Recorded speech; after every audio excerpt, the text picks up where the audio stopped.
Good morning, everyone. We're waking up in Virginia. We just slept overnight at the Holton Walmart, and right now we are driving into West Virginia. We're going to be exploring the Appalachian Mountains. We're going to be going into some of the most abandoned, poorest towns the United States has, and we're going to see what we can see. I've been here a couple times before, including earlier this year with a couple of friends, and the Appalachian Mountains, there's some areas out here you just can't believe it, like the town of War. The town of War is officially the poorest town in the United States. And the last time I drove through there, that town, there's lanes blocked off, there's abandoned vehicles all over the roads, and there's many buildings that are so overgrown, portions of them are collapsed. It doesn't look like they even have utilities attached. But there are people actually living in a lot of these buildings. So around these areas, it's not like our typical explorers. Many of these buildings do actually have people living in them, despite their appearance, despite how dilapidated some of these structures may be.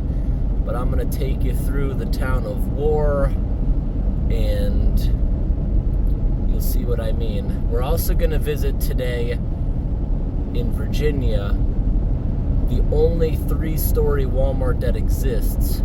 So West Virginia and parts of Virginia, it's almost impossible to find flat land, so you gotta build up.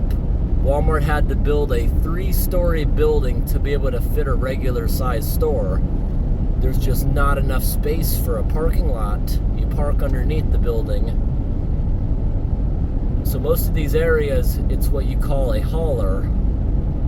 You have buildings right up against the road, and the majority of these people's property is a 45-degree angle, very steep mountains. There's been many times I've looked at properties in West Virginia, and every time you see one that's like, wow, it's 50 acres. Why is the 50 acres only 20,000? It's because the majority of it is a 45-degree angle. It's a steep mountainside, and you only get a little flat spot to build a house next to the road. So one side of the hauler, most of the houses are going to have either a culvert pipe or a bridge. And the yard's not that big. Many of these people actually park on the bridge. And these mountains, those haulers flood oftentimes very easily because of the land and terrain.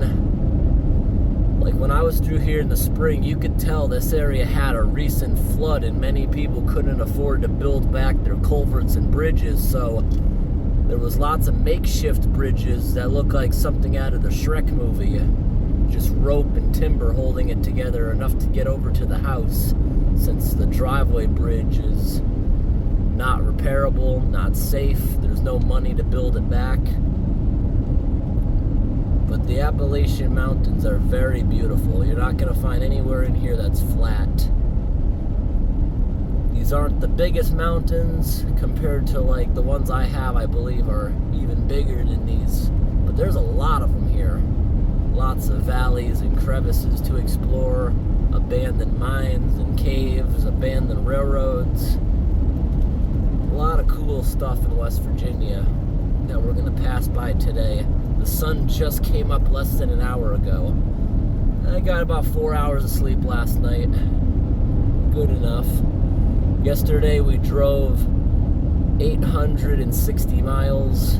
Today we only plan on driving a couple hundred. We're going to do some exploring, not exactly drive too far.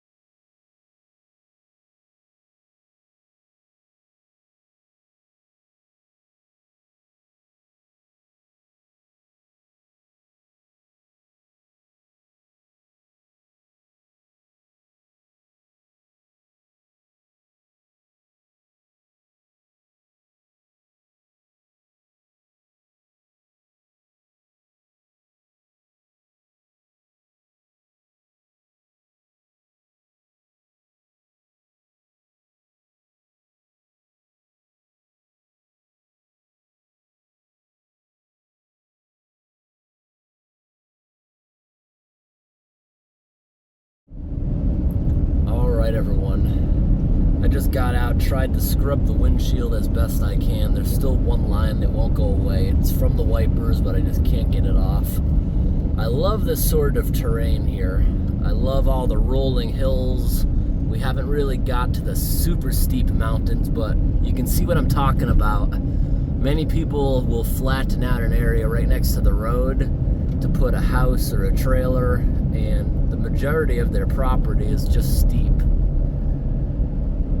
Every time I've looked at houses and properties in these areas, that's always what I've noticed. Everything that's cheap, there's a reason for it. It's very, very steep. We're waking up to a light frost. It's 30 degrees or -1 Celsius.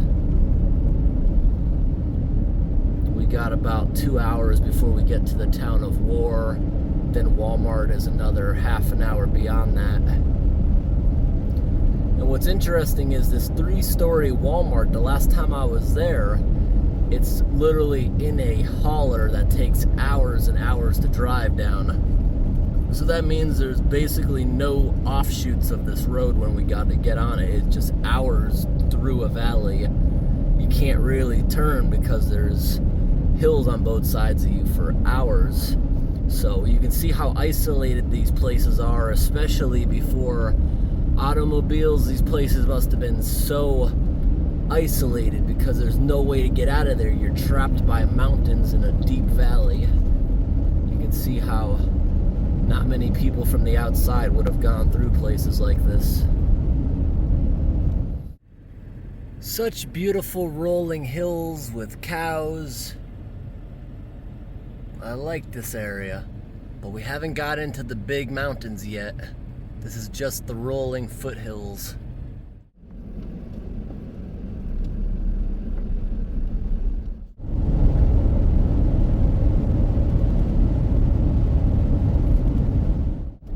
We're traveling Route 666. Why do I have a feeling these signs get stolen a lot?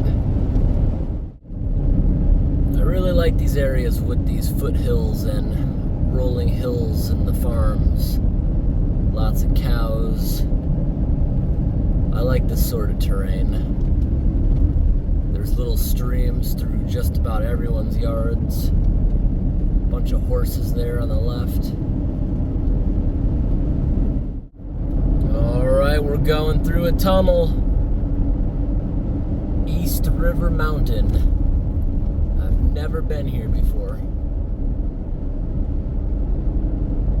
I always love a tunnel.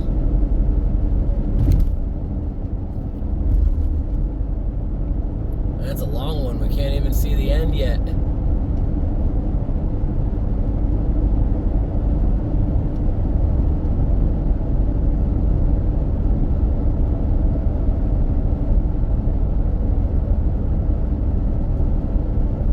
Over there on the left side. I'm sure that's for emergencies only, right? You can't just walk through this, can you?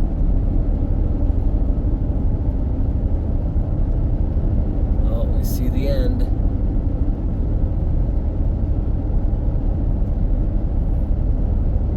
This tunnel's actually in really, really good shape. Many of them, the tiles are falling off the walls when we go through them. This tunnel's in very, very good shape. Really nice in here.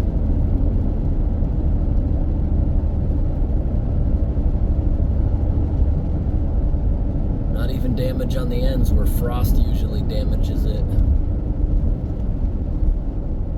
We're actually turning here.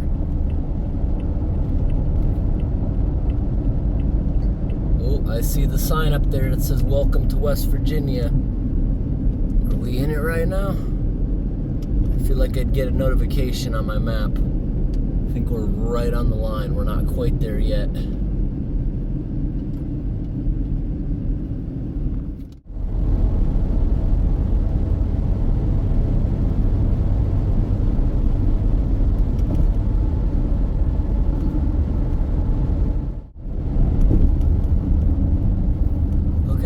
Carved out all this. Looks like in front of us is logging. Sharp, sharp corner here. Wow, look at those layers of rock. That looks so beautiful. Getting a few still pictures of that as we go around. The colors are beautiful. Wow, look at all the mining truck tires. Some are bald, some are brand new. They are everywhere. Hopefully we drive by it on today's visit. There's actually an abandoned mining truck along with a whole bunch of heavy equipment, abandoned trains that I drove by last time. But I didn't film anything the last time I went through these roads. I'm hoping we get to see all that stuff again today up close. Because today I'm in no rush. I can spend a couple days here. Alright, we have just about a full tank of gas. Last time I was out here, that gave me a little anxiety that I got very low on gas. There's no stations out here in a lot of these places, and there's no signal in a lot of these valleys. It's now starting to get a lot more mountainous. Very steep, winding roads. These roads must be really, really bad when it snows, and people must burn through their brakes pretty quickly also. It's a lot colder now that we're getting into these valleys. As the day progresses, it's actually getting colder. I think we're getting higher in elevation, and the sun doesn't shine as much in these crevices. It's getting more rural. I'm seeing a lot more abandoned structures.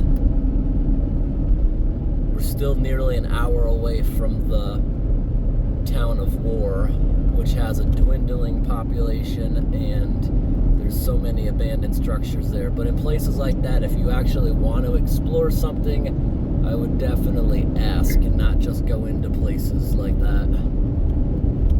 Because many of these structures may appear completely abandoned, but they are in fact not. Wow, look at all the crows.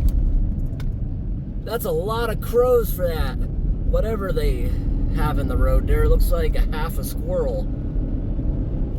Now we're getting mountainous and rural. The last time I went through here with a buddy, we noticed something. There's a church literally at least every 5 minutes, and there's a Dollar General at least every 20 minutes, and that's basically all there is for services. Alright, now that it's starting to get super extremely curvy, I think I'm gonna start constantly recording. I'm not sure if I'm gonna leave that in this video or not, but I will post the entire vlog going through these places on my second channel. I do notice, compared to my area, there's a much higher percentage of brick houses here, which I like. You don't see a lot of brick houses. When I see brick, I see a quality house. And I can tell they're real brick buildings and not just a facade.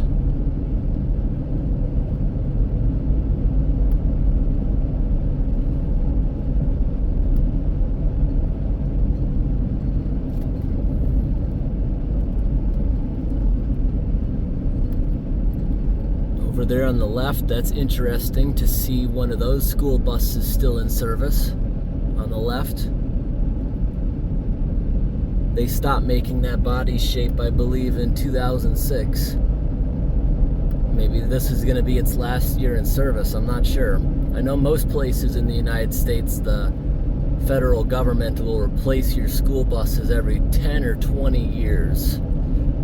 That's how they rotate them. But in my opinion, I'd rather have the 20-year-old bus. These new ones with their emission systems seem to be breaking down after just a couple months in service. I see a lot of those videos lately, especially whatever engine they are putting in the new International seems to be extremely unreliable when I watch mechanics videos on them.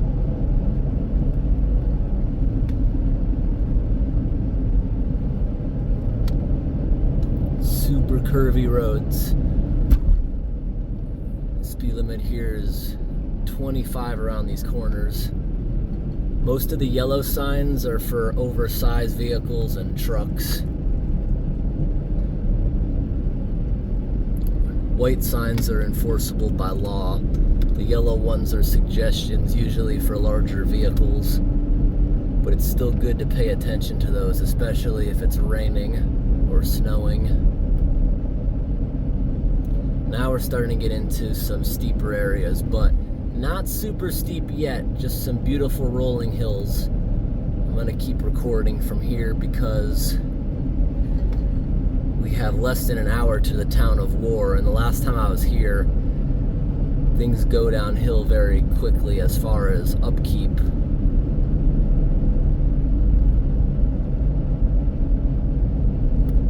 Driving by a church. We just had one down the road a moment ago. So these areas here, there's a church, it seems, for everyone within walking distance. My area doesn't have that.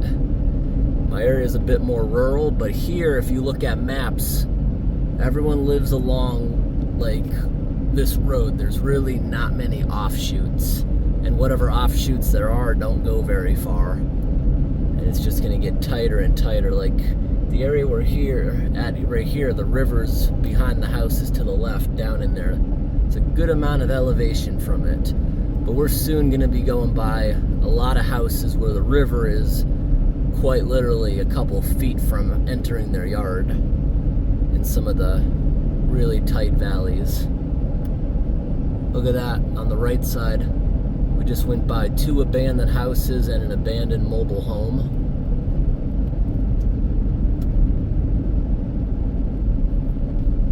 Yeah, this is the same road I think I was on before, and eventually there's going to be a lot of abandoned mining equipment. I took pictures of it last time, but the reason I didn't actually stop at it, look at that trailer, is completely crushed, maybe by last year's snow load. I didn't look at them really last year because I believe there was someone camping in the parking lot. I'm not sure if that was a permanent setup or not, but we'll see. I think I'm trying to go by the exact same route as last time. Last time we went through War, we went by the 3-story Walmart but didn't stop. And I also want to try to go down this one road. It was insanely steep with so many switchbacks. I just don't see a regular semi even making it down some of these roads. There's another church.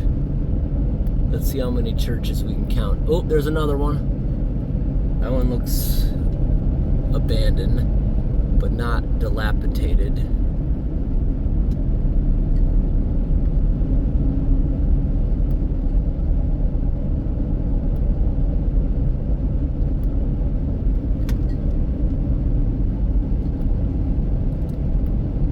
This would be quite the adventure in the winter. There's not a lot of traffic, so it probably wouldn't be that bad. That's my biggest fear being in mountains and stuff, is the other people on the road, if they're going to be dangerous or not. I've already started carrying chains for the winter in case I find myself in situations like that. We're ready to go with chains. These twisty roads are very fun. I bet these roads would be really fun with a really low to the ground car. Crazy Horse General Store. Is that open? The gas pumps look abandoned.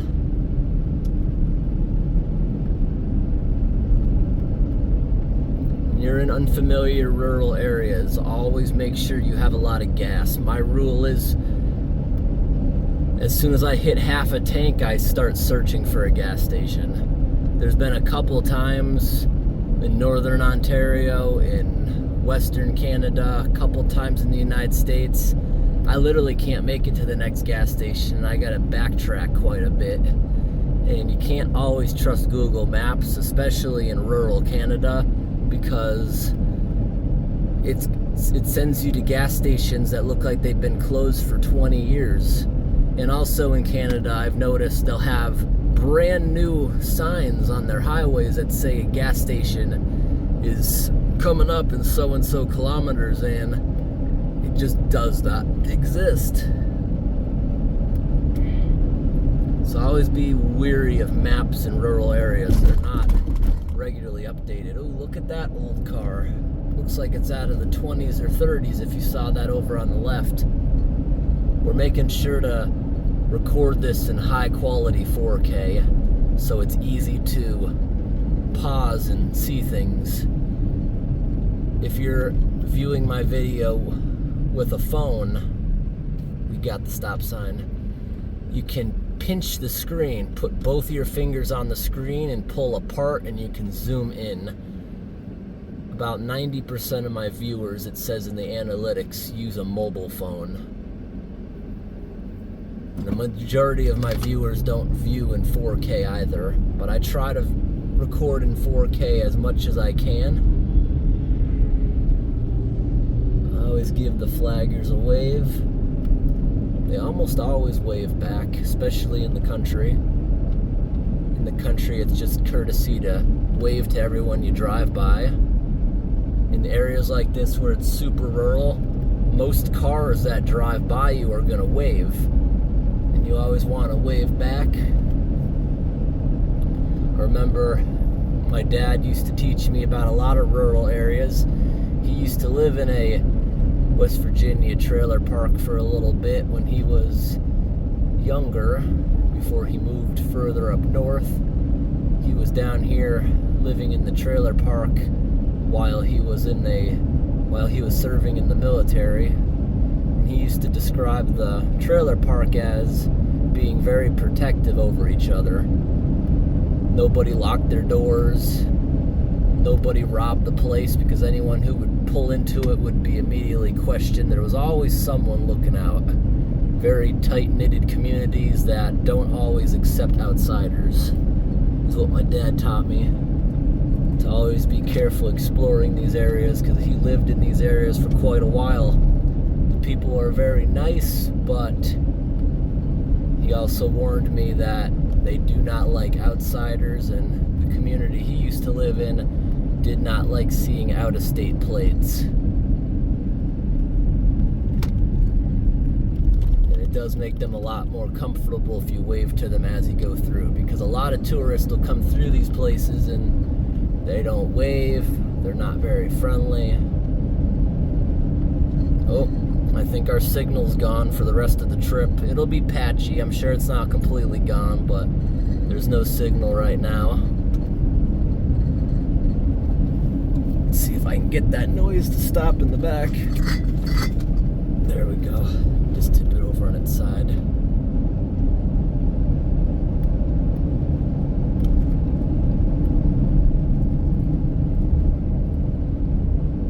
Look at all these beautiful oak trees. This is a very long, steep hill. This would be scary in the winter. And you see it has suddenly got much, much more remote. Not much out here. And these long roads like this don't have too many offshoots. I can't imagine how isolated this area would have been before cars.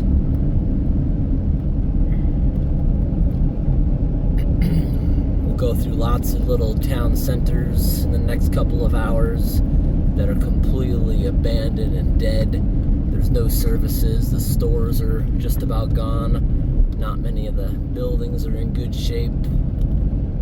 Now you see right here how there's a little stream trickling. Many houses will have a bridge going over that, and you see there's not much flat ground before the steep hill. So most people will live near the creek, and that's bad when it floods. And over on the left, you're literally seeing thousands of rhododendron bushes. They have beautiful, usually pink flowers, depending on the soil acidity. They can also be white and blue in a rare situation. This road must be beautiful in the spring. Oh, whoa. I didn't hear a thump. He survived. That squirrel ran and he stopped. I think we went over him, but there was no thump. I think he's okay. Almost certain that he's okay. That one wasn't so lucky. That wasn't a squirrel, though. That was something else.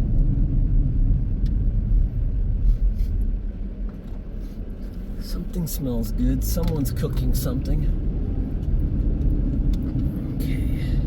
I gotta pull my map up to full screen so we don't make a mistake. Someone's having a fire. Good amount of smoke right here. Turn my heat up a little bit and turn the fan down. It'll be a little bit quieter, a little bit less white noise. I notice as they replace culverts on this road, they're not paving them over, they're using cement, concrete. That's what those white lines are going across the road. Like here's another one. They replaced this culvert. In my opinion, that's undersized. That trench is so narrow, they couldn't have fit more than an 18-inch pipe in there. But areas like this are so beautiful. We're on the left side of me, we're driving by someone's farm. It's actually flat down there. They got barns and animals, but it looks like an area that could easily flood. We just went by another abandoned house on the right. But what I find cool about that is that little farm we just went by.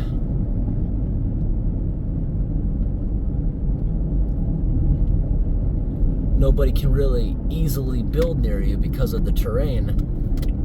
We also just went by, if you could see that on the left, a stone barn that's pretty abandoned. Oh wow. They're fixing a good amount of erosion right there.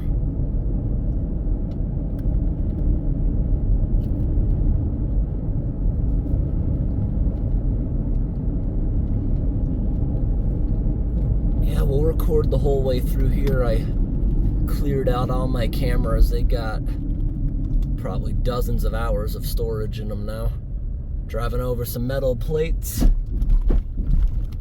Clunk, clunk, clunk. Gotta keep my eyes peeled for interesting stuff. I think the last time I went through here was in June or July. This time of year we'll be able to hopefully see a lot more without the leaves on the trees. Is that the guide vehicle going back and forth? Is this Kudzu? Does Kudzu live this far north? That's what that looked like dying on the right side. Those vines creeping everywhere.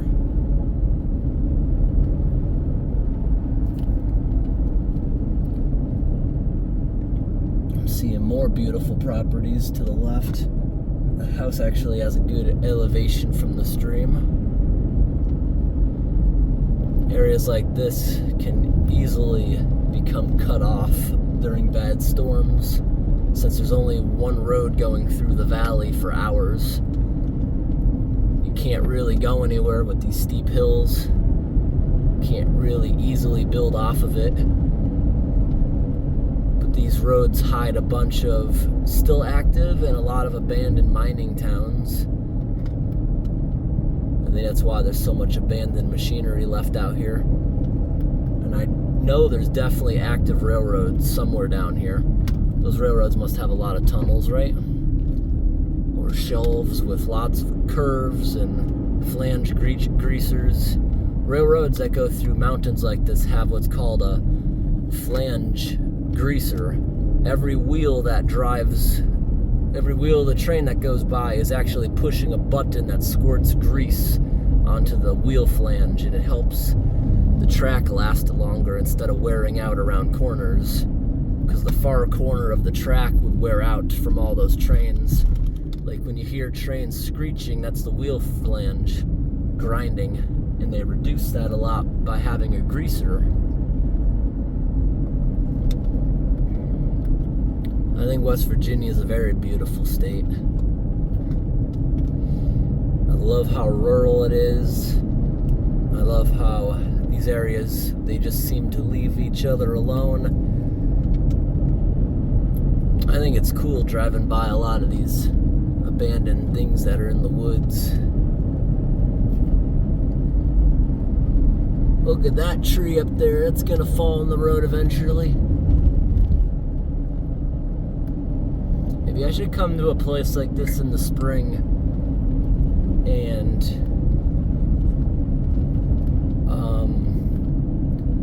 camp with the rhododendron bushes. hearing a noise that sounds like a bottle cap or the clicking of a pull tab in the distance of a soda can or something. I don't know what that is. It might be the new dash cam I put in this car. I got a new dash cam in this car. I just set it up the other day. What's the model of it? Let me try to look at it. It is called... Let me safely stop. There's no one behind me so I can read it. The writing is so small. Vantrue. It's a high quality camera. I got the cheapest model, it's like $130, but it records in 4K. It can easily absorb license plates even in the dark. Vantrue has better quality ones too. This is just a single one facing forward, but they have high quality ones for hundreds more, where it'll have a camera facing you, one facing left, one facing right. You run a wire through the ceiling of the car. You can have one facing backwards. I just wasn't willing to pay $300 for that multi-camera system. My truck has a different one, a cheaper model that has a camera facing me, left, right, forward, but it's a little lower quality, so you don't always get license plates on it. Okay, we're driving through a neighborhood out here in the middle of the mountains. And look at that, see, there's a house completely burnt down. But other than that, these other houses seem to be well maintained.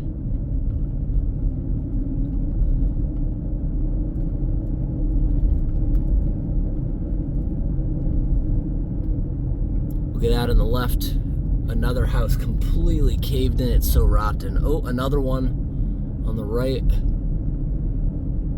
In front of us, look at this, burned to the ground. All that's left is a chimney. Abandoned.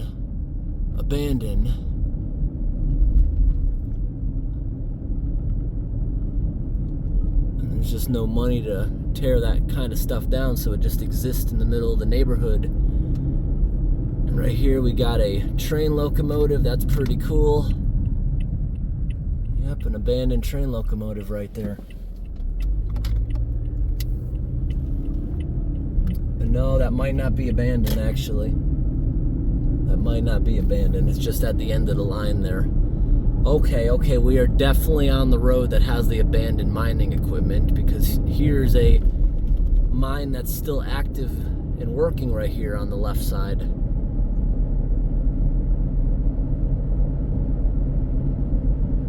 Yep. Pretty cool. I hope you're able to see enough. Look at all those chutes and conveyors over there. So cool seeing this sort of stuff. Wow, look at the size of that front wheel loader. Massive. Thing is so big you couldn't even legally drive it down the road.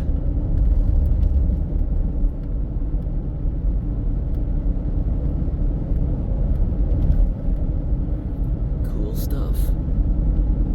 I got a feeling, like, even though I've only been through here, I think on this exact road once, my brain remembers some things pretty well. I just sense it, the abandoned. Hey, look at that. Stray dog. No collar. Is this the abandoned stuff? Yeah, I think, yeah, I could just sense it. Here's the abandoned mining stuff. Look at this. No one's camping here today. Look at that. Abandoned mining truck. Awesome. Let me get a still picture of that. And there's the dumper. That is so cool. I want to film a little bit for you guys out the side window. Look at the size of that strut on the front of that. I'm not really worried, but there's a lot of broken glass here.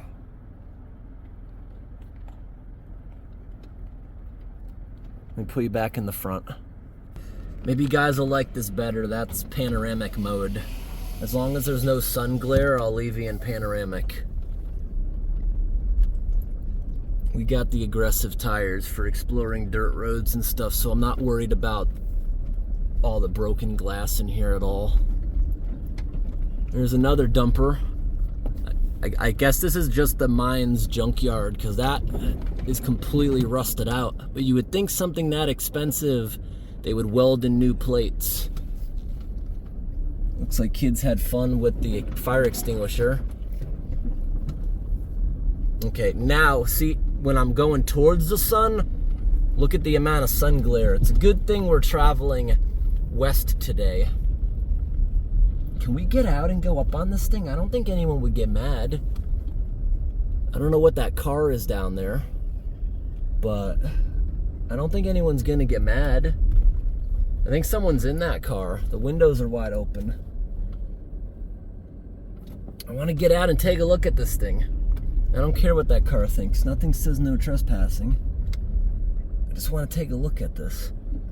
If someone tells us to leave, they tell us to leave. Let's shut it down.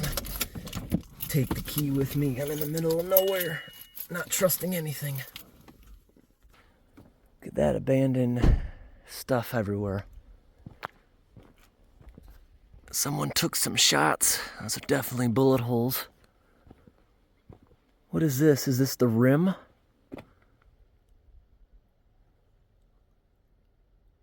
Looks like by the stuff in there, someone may have even slept in there. Look how thick this metal is, too.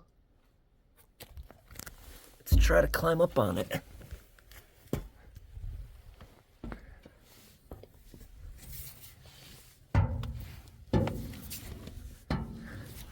Broken glass everywhere. We gotta be careful. The frost and dew is melting, making this very slippery.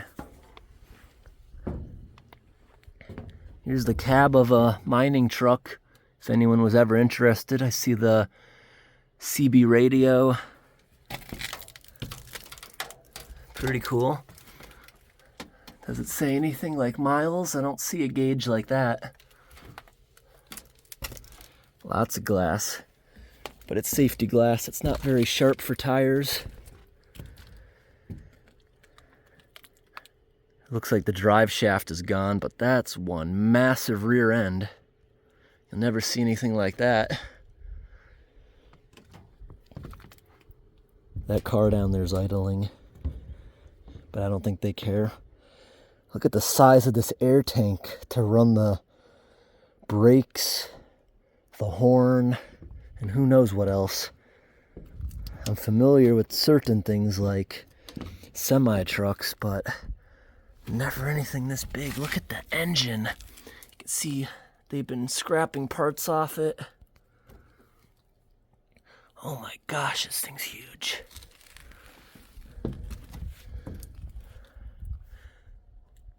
We're gonna get down now. You do not want to accidentally fall somehow. That's very sharp, where someone was torching stuff. It's not every day you get to see something like this up close. Look at this drum. Were they doing an oil change? Look at the amount of grease leaking out of these bearings. Oh my gosh, that's so cool. I didn't know how these things exist, or I didn't know how these things worked.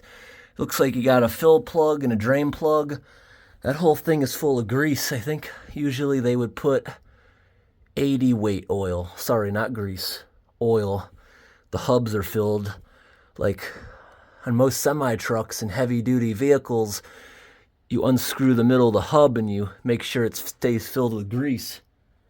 But this holds, looks like at least 10, 20 gallons. Lots of hydraulic lines. Is that the transmission pan? There's the engine pan, the drain plug for the engine oil. Yeah, that's the transmission pad. Look at all these bolts laying in the ground. Oh my gosh, that's a big bolt. That's so cool. Kind of want to take that as a souvenir, but I'm not gonna take anything. Don't do that exploring. Yeah, looks like those would be huge rims.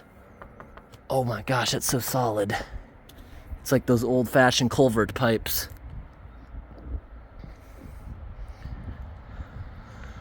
Wow. Look at this shock absorber or strut.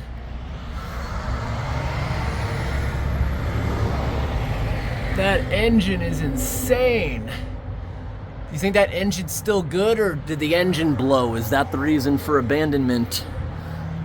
Were they doing an oil change? It's filled with something, whether it's oil or water. I don't know. Wow, look at the grease. How much grease do you think one of these things goes through? Do they use a regular grease gun, or they got something industrial and insane? Wow. Look at the amount of oil and wow, look at the amount of oil and fuel filters. Look at the size of that cooling fan. Oh, wow. That's so cool. To put into perspective how big this is, that is like probably 10, 12 feet. Look, someone was planning on having a campfire. See it dripping and leaking right there. I wonder if that's filled like a pond. Can we see in there before we go? Oh yeah, the backside's not that high. Look at all this scrap metal, these metal tubes. Hard to believe no one stole this stuff for scrap. Look at all that angle iron. Wow. What do we got up here? Is it a pond? A little bit. I see a little bit of aquatic grass in there.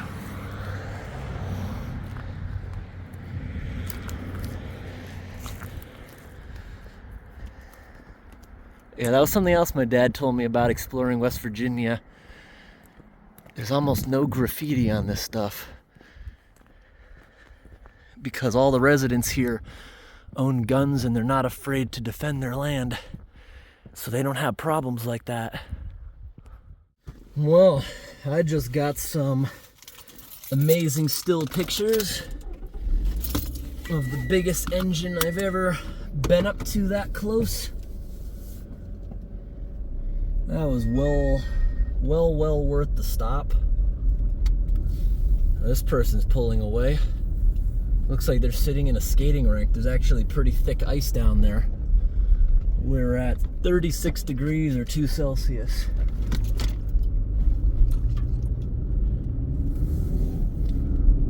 Another stray dog? Yeah, it's running up the hill. It's afraid of me. Wait, let's go say hi to the doggo.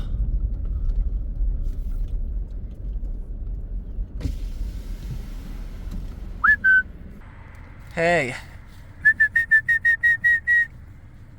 You hungry?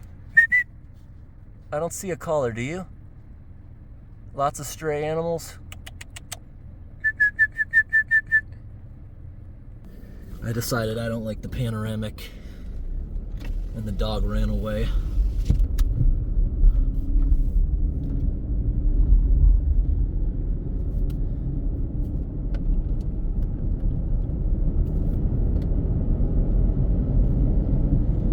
You see the rocks painted with purple squares, the trees painted purple. The color purple means no trespassing, and ignorance of the law is no excuse. Remember, if you see purple paint, it means no trespassing. But I think that's only a thing in 11 states. This must be one of those states.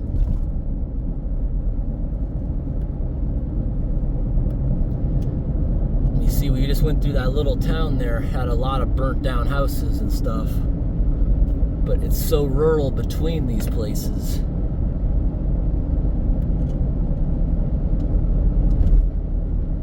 There'll be more interesting stuff to see.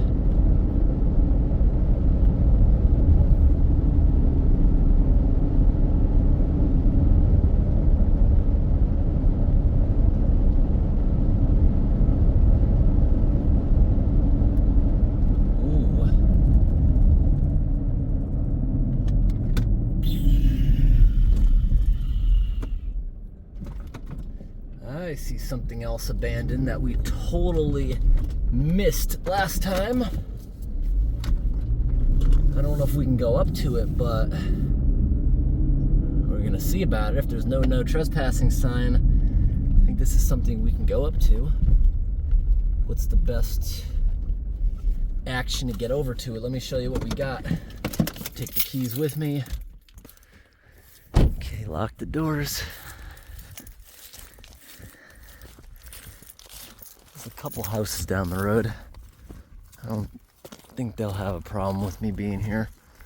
Some more abandoned mining stuff. We got a river between us and it. Also an active railroad track, but you can definitely see the coal elevators and stuff. A large abandoned structure in the back. It's got a little bit of graffiti, but very minimal, see? And it looks pretty old. See how there's very little graffiti. Is that even graffiti, or is that just... I don't even think that's graffiti. Pretty cool. But I don't see an abandoned bridge or anything going to it. The only access may have been the railroad or the dirt road that follows the railroad. I don't see any access over there. And honestly, a structure like that is not very exciting. I've explored many coal elevators, and it's simply just not worth me putting the big high boots on to go across that creek. But I had to get a second take at it. See what I could be missing potentially. But I've seen lots of other YouTubers' documentaries on these exact places. There's another church. That one has been converted into a house. It's got a couple abandoned buildings next to it. Oh, a whole bunch of deer running away. Not sure if you can see that. A whole bunch of deer.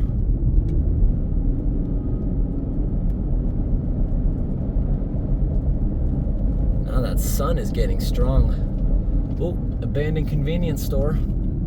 Let's get a double take at that. You can tell this was an abandoned convenience store, and it may have even had gas pumps. In case you didn't know, a lot of gas stations never get purchased by anybody for one big reason.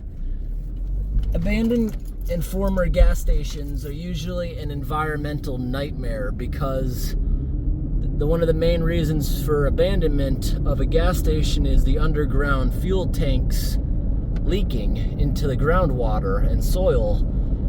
It costs tens of thousands or even hundreds of thousands of dollars to do soil remediation in a situation like that. So they oftentimes just abandon the property instead of dealing with it because they oftentimes can't afford to deal with it. Or, oh, look, here's another abandoned gas station. Big abandoned brick building. But, I was gonna say something, I lost my train of thought there.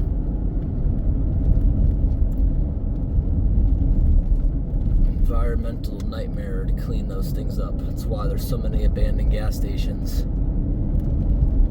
And the sun's getting hot, I gotta shut the heat off in here.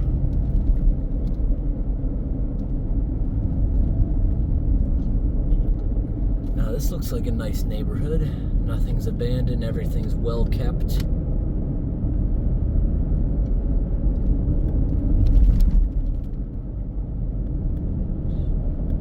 I think it'd be nice to live in one of these tiny communities where there's only a couple dozen houses in the middle of nothing land.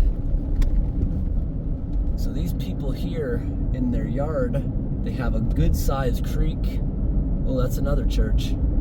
And then there's a railroad back there. I'm always curious what's up these abandoned driveways. Like, we just went by a driveway that has a bunch of debris blocking it off. What's up there? Low clearance, 12 foot. I don't think we're going that way. The map has us taking a left. Is this where I went last time? Taking a left? Or did I continue? I'm not sure.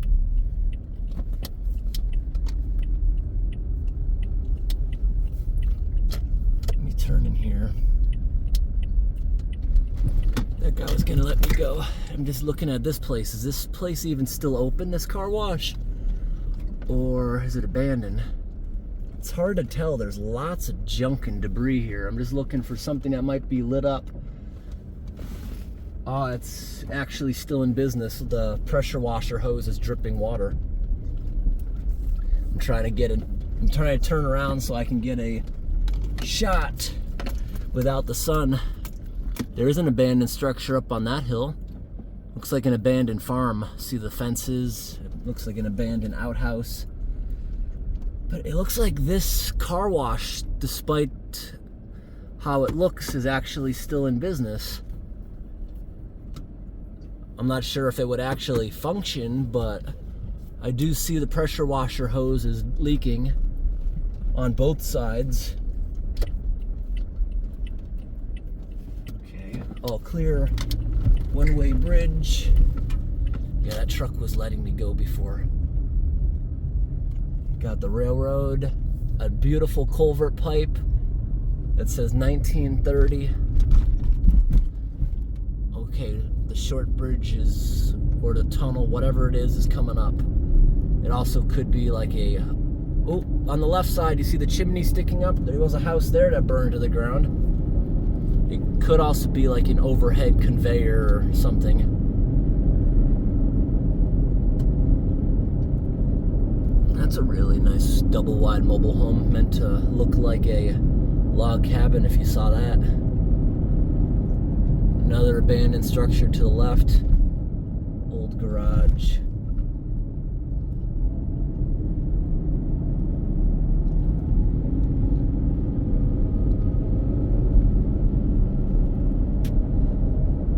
Now, last night I drove until like 4 in the morning. I drove a lot. Today, as soon as the sun goes down, I'm stopping. I'm gonna get a good night's sleep tonight before we continue our exploration.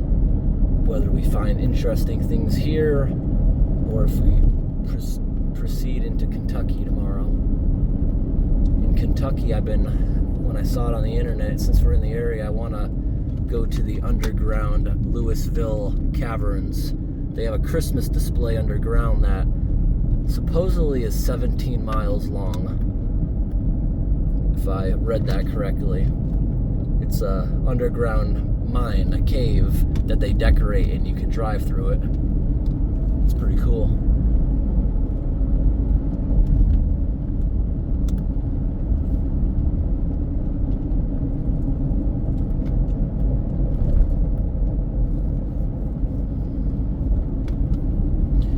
My area has steep hills, but they don't have all these curves. So around here, I would definitely burn brakes a lot faster if I lived around here.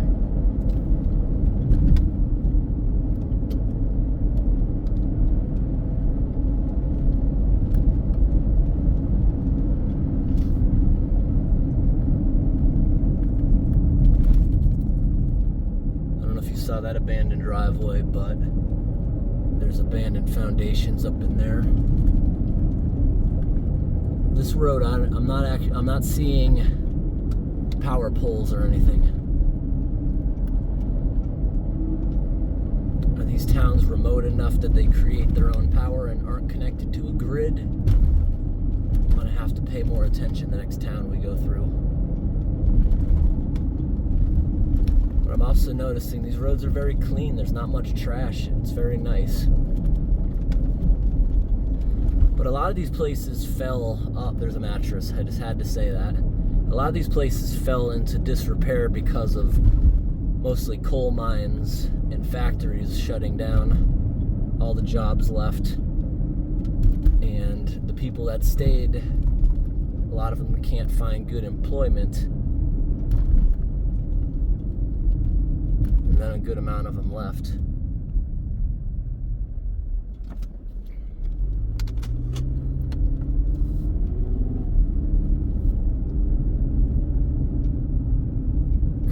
Through another town. Look at that abandoned house to the left.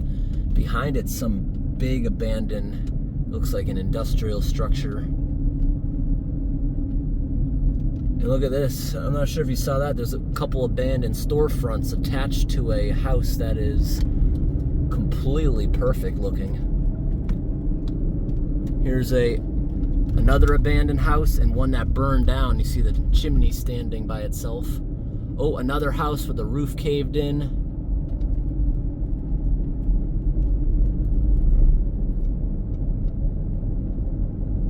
Abandoned house, abandoned house, abandoned garage. Lived in, looks abandoned. That one looks like it just got abandoned, the look of it. But you see that river to the left? That absolutely devastated this area. I believe it was 2020 or 2021. Most of these bridges are fairly new. They had to replace a lot of these bridges, the ones that are maintained by the town and government anyways. But up here, oh, a cat to the left if you saw that. A lot of bridges we're about to drive by are privately owned just for driveways, and what I saw last time going through here, people couldn't afford to rebuild them, so they're just parking, and they made makeshift structures to get over to their properties. Another burnt house with just the chimney standing.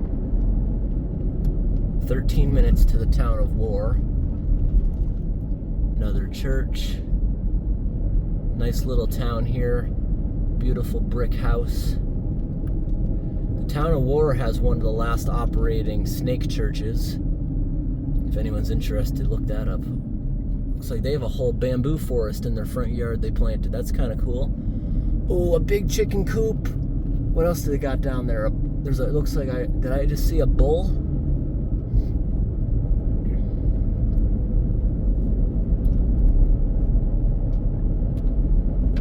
One of my grandfather's neighbors actually has a pet bull. It's a huge animal, but it's so calm and patient. The guy literally walks it like a dog. But the leash is, I guess, just there for show, because you know that animal could pull you down real fast. But he's had it for years. He rescued it from a guy who raised it as a baby for food, but then he didn't have the heart to put it down. He said he's slaughtered probably hundreds of cows and bulls in his life, but that one he just didn't have the heart because it was so gentle and so nice, so he ended up giving the bull away to a guy who now is going to keep it the rest of his life as a pet. It's so well behaved, it doesn't need fences, it just stands in the front yard like a guard dog, never runs away. Just a very peaceful animal that you would usually not think of it behaving that way. Pretty interesting. When I'm driving, I always wonder, like we just went by to the left, a road that doesn't look like it's traveled much, but it says no trespassing. If it says no trespassing, we don't go near it. Oh, wow, look at all the birds. That last one got out of the road at the last moment. But those were sparrows. Those are invasive species. I love feeding the sparrows, but they are invasive, and if you do your research on a sparrow, they're actually not a very nice bird to other birds. They're communal, they live together with each other, but they'll actually kick other birds out of their nests. Look at that Halloween display. That was a really cool homemade mannequin. You saw that holding the chainsaw? Another abandoned house. Probably missed a couple of them there. Now this area of the holler is a bit wider. There's one more back road behind these houses. Lots of abandoned structures, if you can see over on the left side. I see another church coming up. And there's the active railroad. Looks like the railroad company recently raised up all their tracks. Here's the post office. A nice caboose over there.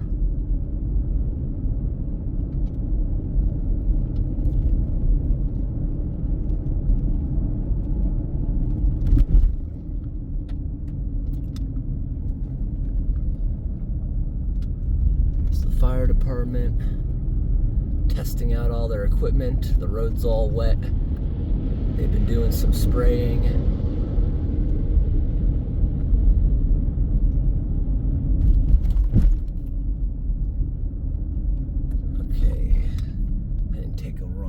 right? No, it's telling me I gotta take a left down this narrow thing. I vaguely remember this. This has got to be the way I went before if we're going to War and Walmart.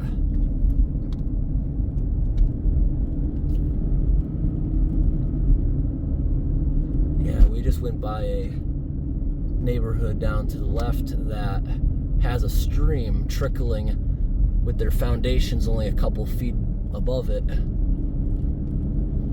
But these people like right here that live a little higher up in the haul are much safer from the flooding that the area received not too long ago. Yeah, I think this is one of the roads I described. This would be a nightmare. I literally don't think you could bring a full-size semi-truck down this. That's not the only curve. There's gonna be a lot more. I really like these yards in this area. They got a good slope and the river's far away from flooding. Before I would ever move anywhere, that would be one of the biggest things I would investigate is water. I would want to visit a property before I build anything on it or before I would buy a structure during the spring thaw, because that's when you're going to see all the problems the building has when you have melting snow, spring rains, when the ground is still frozen and everything's running off. That's when it puts the drainage systems to the max, and you'll be able to figure out if it's a good or bad property. Like where I currently live, I probably wouldn't have bought that if I knew everything I knew now. It was an abandoned building at auction. I got really cheap during COVID. No one wanted to bid against it because it was COVID. No one went out to the in-person auction. Well, a few people from town came to watch, but no one was bidding against me. But if I knew what I knew now... Ooh, chickens, and rooster to the left. If I knew what I knew now, I wouldn't have bought that house. The mold damage and everything wrong with it was probably more than the building was worth. Plumbing all busted. And this road we're driving up right now, I can tell the drainage ditch isn't adequate. I see balled up clumps of leaves in the edge of the pavement, meaning that drainage ditch has recently became over capacity. As we drive up this, I see lots of abandoned either oil or natural gas wells. I can't tell the difference unless I saw the tanks. These are abandoned. I can't see the holding tanks to really tell you what they are.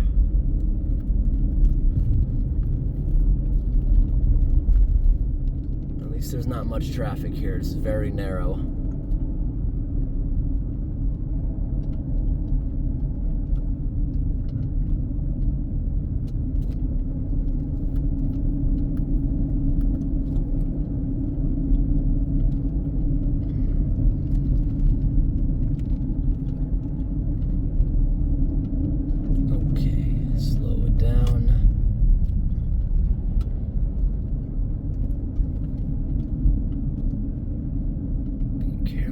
This corner, it's barely wide enough for two cars.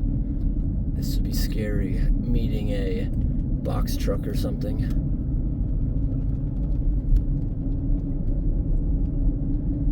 Downhill typically has the right of way on things like this, except if it's like a small vehicle or someone with a trailer or some oddball vehicle that would get stuck if you aren't the one to pull off. That's just common courtesy. But go really slow around corners you can't see. Imagine veering off this road. A tree would probably catch you, but that is a sheer drop going hundreds of feet down at, honestly, probably a 60-degree angle in some cases. I'm sorry about the sun. I think we'll be behind the shadow in a moment. It's just a lot of bad sun glare. I even washed the windshield before I started recording this. So I wanted to get a clear shot going down some of these areas. No dumping. It looks like they must have a problem dumping there. I want to take a look back and look off that hill. Surprisingly nothing. If that was New England, if there was a no dumping sign like that, the hill's probably a literal trash mound. Okay, driving by. I think these are oil. I don't think this is natural gas. We just went by one that still has the tanks. Oop, we're actually turning here.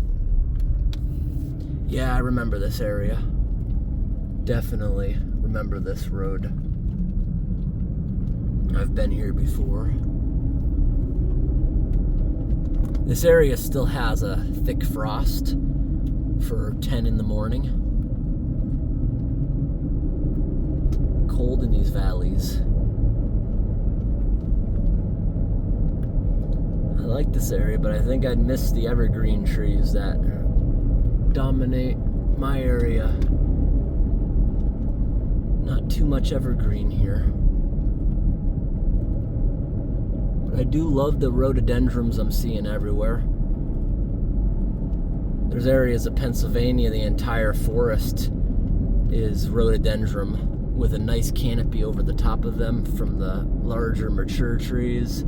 See the nice white frosty hills back here. See, that house has a couple culverts in the front yard. But I'm pretty sure this is the road that has all the washed out bridges. We just went by a utility pole that's in the middle of the riverbed. I think that riverbed moved. I don't think they put that there. Right here I see erosion eating away at the edge of this road. And come to think of it, the last time I was here, this road was a wreck. Erosion everywhere. Many areas, the lane closer to the water was closed because it was so dangerous. This road looks brand new. They may have done a lot of stuff here. I think this road may have been repaved this year. I think they did a lot of work. We're only 4 minutes from the town of War.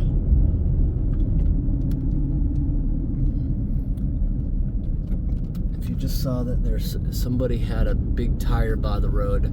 Oh wow, look at the erosion there to the left. Come to think of it, I would love to have one of those tires from the mining equipment to fill it up and use it as a giant raised garden. That'd be so cool. I've thought about buying tractor tires, but my area doesn't have mining, so the chances of getting my hands on an actual mining truck tire seems pretty slim. Or actually, you know what would be even cooler? I don't know what it would cost me, but one of those heavy metal rims we just looked at back there. That'd be an awesome raised planter. It's high enough up, I don't think rabbits would mess with it. Could easily fence out the deer. This area has a lot of deer. You gotta drive slow here at night, especially on the highways. Coming down here last night, there was probably 50 dead deer. My area, you don't see a dead deer even every week, but I know Pennsylvania, where I was driving last night, is well known for deer hits.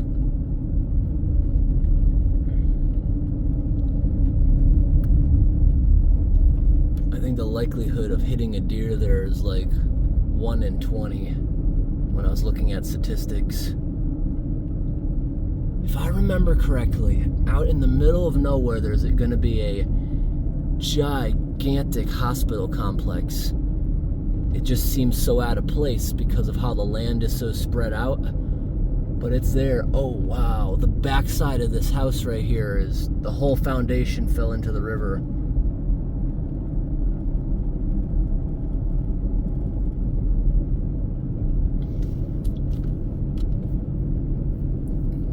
Interesting to still see some trees with leaves and some fall foliage. Ours has been gone since September. It was an early year. I think this area also experienced drought. I watch a couple YouTubers who are homesteaders talking about their ponds and everything drying up in West Virginia. Beautiful brick houses right there. Looks like a brand new retaining wall here holding up the road. Oh wow, look at the erosion here. Yeah, look at the swing set falling in. Just got a still picture of that. Whole swing set fell in.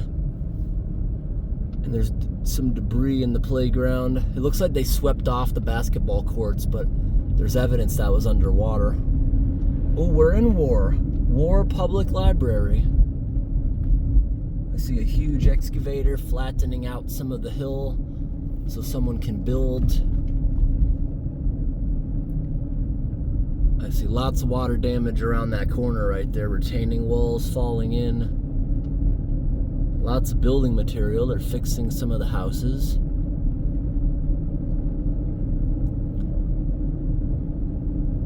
Maybe we didn't get to the bad part yet, but it seems like a lot of this area has been fixed. Okay, I can now remove War from my map. Ooh, another stray dog with no collar. Oh, wow.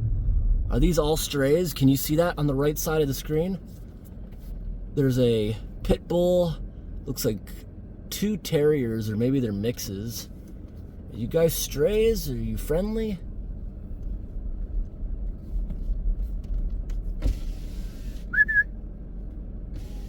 You look friendly. Hey, doggos. Well, they're definitely not aggressive. They're semi-friendly. Hopefully it belongs to one of the neighbors. Not much traffic here, so they probably just let them ride around. Can you see the erosion down there? Look at that pole. All the ground eroded. You can tell that pole was in the ground very deep. It's amazing it's still standing. The retaining wall has failure everywhere, and that's an old wall.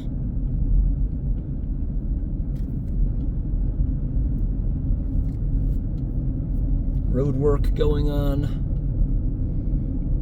The big house at the top of the hill is really decked out for Christmas. Oh, do you see that wall to the left? I love that broken tile-looking wall.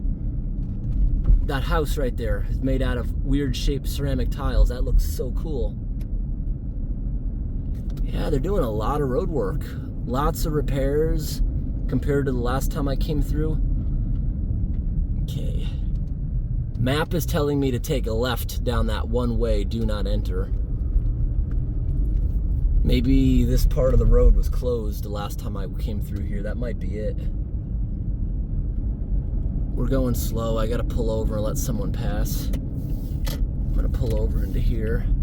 Let this guy pass me. Look at the ice. You can see how cold it is. Come on, go around me. There we go.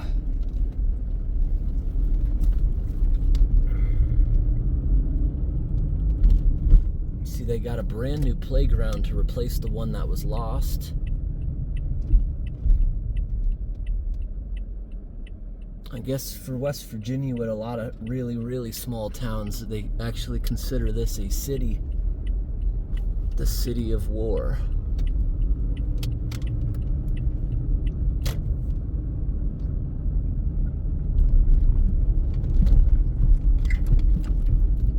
Just drove by a little abandoned strip mall.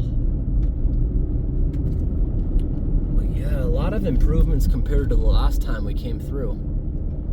The roads are in really good shape. Last time there was so many washouts and ruts. They fixed a lot of it, actually. This ride is a lot more pleasant.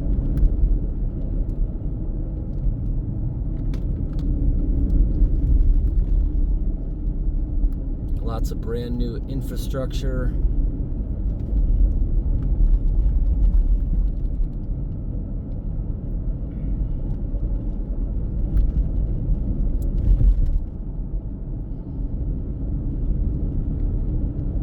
Look at that. You see that? That SUV in there, completely buried in vines.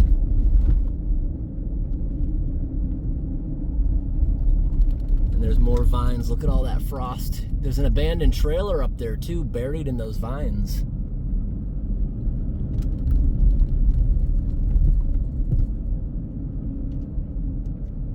Steep winding roads. There's another side street down lower on the hill with a bunch of houses.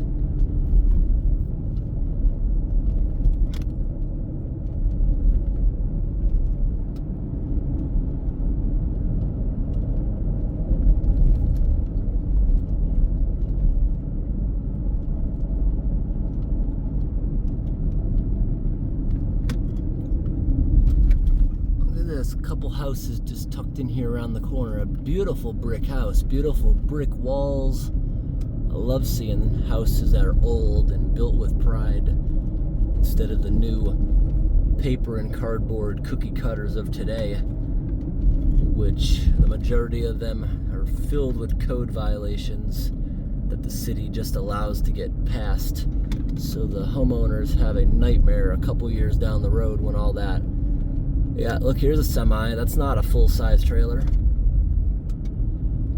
Gotta be careful here driving a truck. Look at that. Look at some of these cliffs are actually hanging out as far as that white line.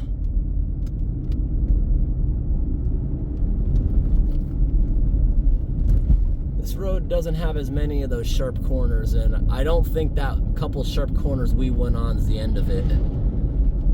I think we're gonna encounter another sharp road probably after we visit Walmart. But Walmart is still very far away, so we may have not even passed a lot of the dilapidation. Walmart's another full hour of driving. You wouldn't believe it, but there's a Walmart out here. Oh, look. Maybe we just didn't get to the parts of the road that are failing. Now that's what I remember last time, but the last time I did this trip is when I was coming back from Louisiana, so I was going in the other direction last time I was here. Watch it around these corners.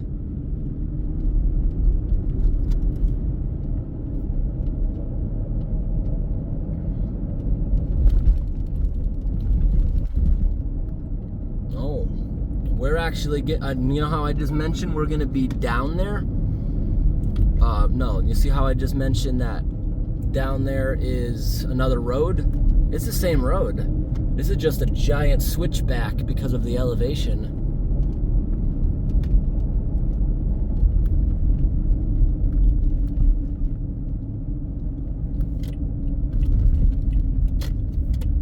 Hatfield McCoy Trailhead. Wow, look at all the knotweed. You see the debris all over the edge of that guardrail? There's debris all around the guardrail. That's proof. This entire intersection was many feet underwater during the floods. See the debris around this guardrail? That railroad track was underwater. Certainly this house here was underwater.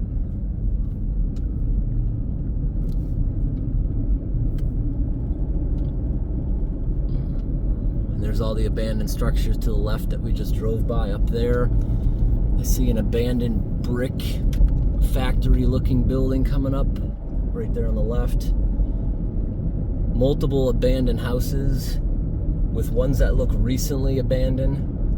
What I mean is they look like they're in good shape, but they're very overgrown. Is that Kudzu? It looks just like Kudzu. Yeah, literally every building right there on the left was abandoned, and that big brick factory looking thing looks like it had a fire. It looks like soot pouring out of the upper windows.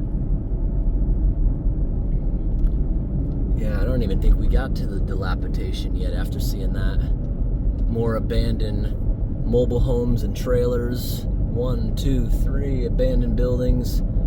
Someone's still living there. But these look like they were maybe abandoned during the floods, because by looking at how much they're grown in, I wouldn't say too many years. Ah, that's what that is. Yeah, that's my new dash camera that's making that little clicking sound. See how I just ran over that rough railroad crossing? It records incidents, any big bumps, because it could potentially be an accident. And if your car got towed away to an impound lot or a junkyard with the camera still in it, it's still going to be retrievable. Even if that camera is still running, it will not rewrite over events. Now this camera, I haven't got really into it yet, but it's got a button I can take snapshots. I want to see if I can change that to record the last minute of video. I'm hoping it has that feature. For anything exciting I see on the road, I don't have to manually go and get it off the camera every time.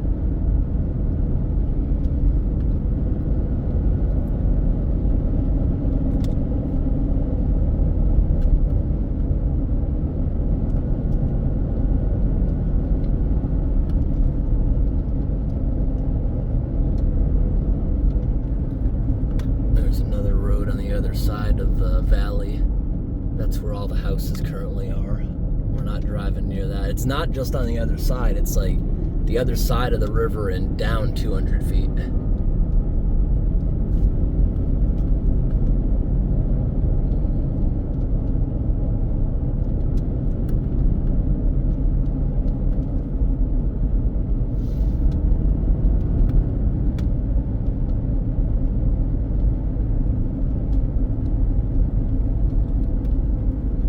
The neighborhood that's down in the valley right now looks very well kept. I'm not seeing anything abandoned down there.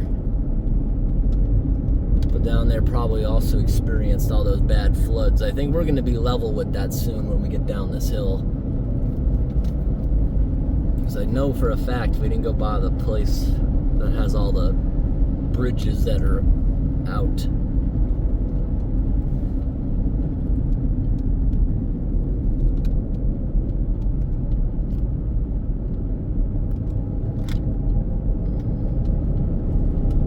I love the scenery, and I think we came here just in time because this area could receive very bad snow anytime being in these mountains.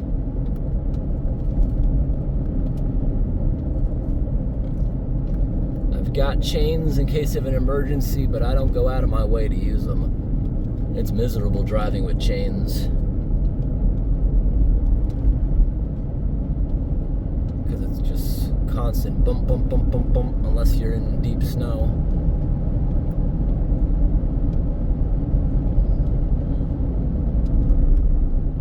I'm just showing what I can out the windshield. There's literally so many abandoned houses it would take probably days to stop and physically take a picture of every one. There's lots of abandoned houses down in this valley now at this point.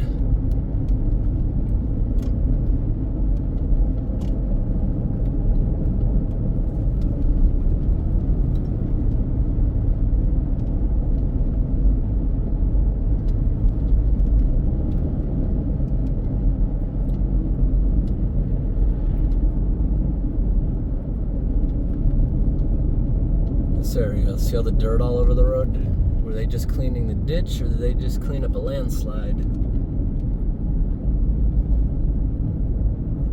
Okay, we're finally getting down into the valley level. I love that brick house, the architecture there. Okay, going across. Lots of these railroad crossings here look like traps for landing gear.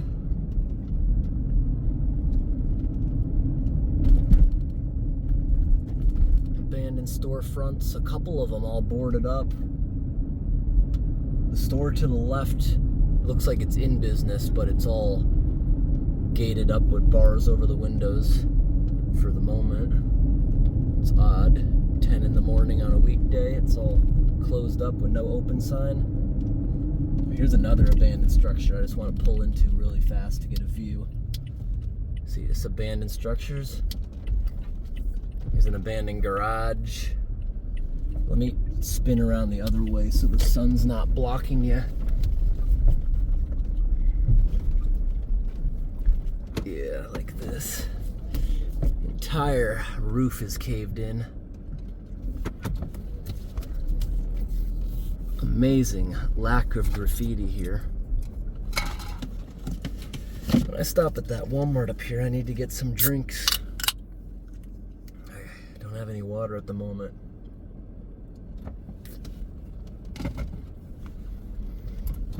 I'm just having an energy drink. Only got 4 hours last night. But I'm pretty awake.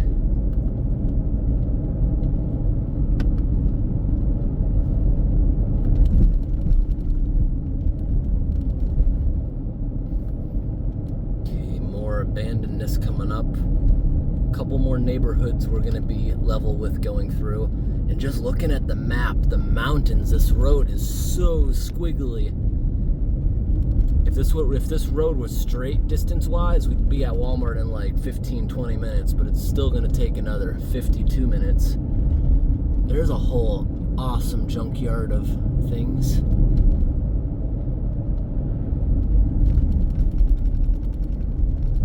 Yep, I see debris around the guardrail. Everything here was underwater. And a lot of the junk you see may not have been dumped. It may have been from houses getting torn apart by floods.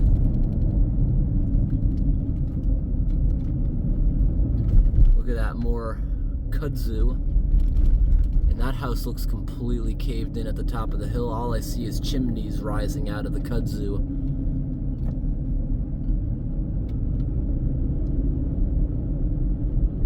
Looks like it had a fire.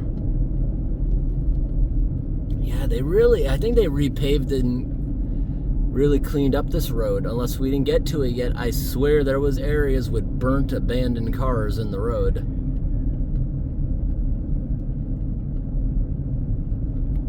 I don't think we got to it yet. It may even be after Walmart, so this is going to be a long, continuous drive video vlog. This is certainly the most abandoned buildings I've ever seen in one spot. We've already driven by hundreds of them. I hope the camera is picking all that up.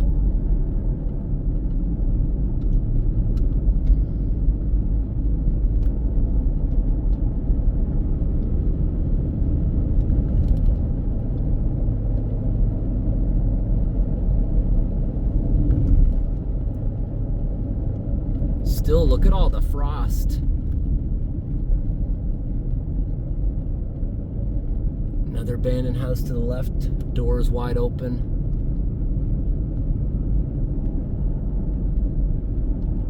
Is that a church? That looks like an abandoned church. It's not dilapidated, but you can see it deteriorating a bit. Yeah, this is some of the area. Oh, there's someone right on my tail. So I gotta pull over the next chance I get for this guy to pass. You don't like that I'm going slow through here. But I'm not sure if you caught that on the left side of the road back there 30 seconds ago. There was a house with busted out windows with garbage bags covering it, but the lights were on in there. We're letting you go by. I'm not dealing with this tailgating a-hole.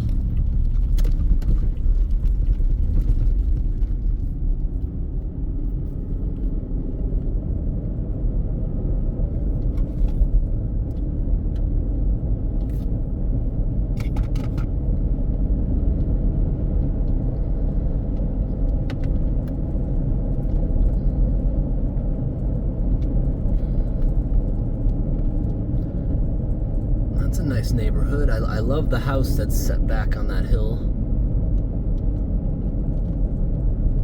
But knowing about these prior floods this area's had, I'd be nervous moving into a lot of these places. Unless they got a good elevation from that river.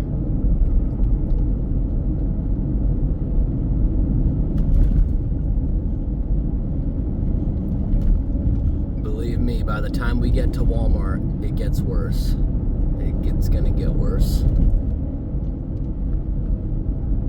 The abandonedness you're gonna see. And you know, I watch videos and documentaries about it, and around here, because everything is out of business, years back, that Walmart moving in here just a couple years ago was like a life source for everyone that lives here. You know, people are going to talk about big chains and how bad they are because they oftentimes do move into a place and put all the mom and pop shops out of business. But around here, all the mom and pop shops were pretty much already out of business. Then Walmart moved in and it's now the life source. So it's kind of the opposite of the way things usually would go.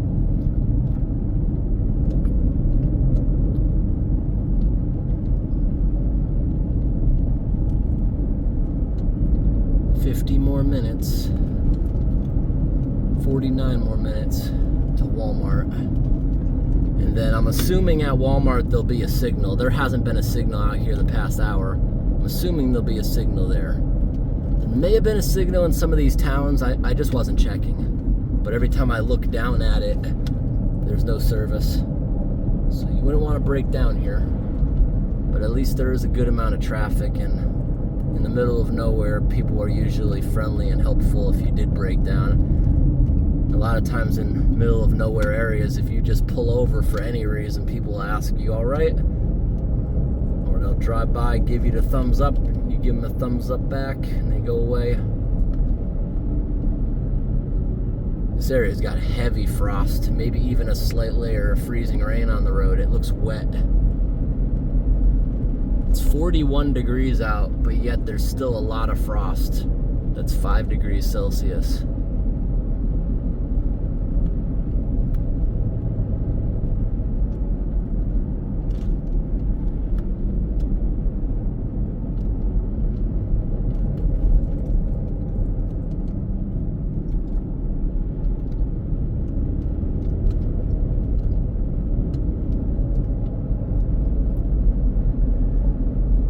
Get a signal. I need to look up if this is Kudzu. I'm pretty sure this is Kudzu. We're far enough south for that.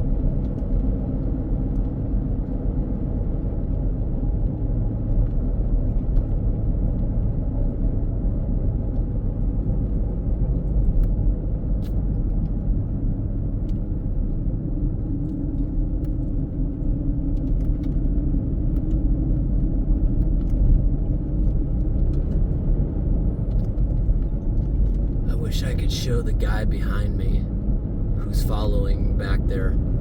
I can't believe he can even see the road.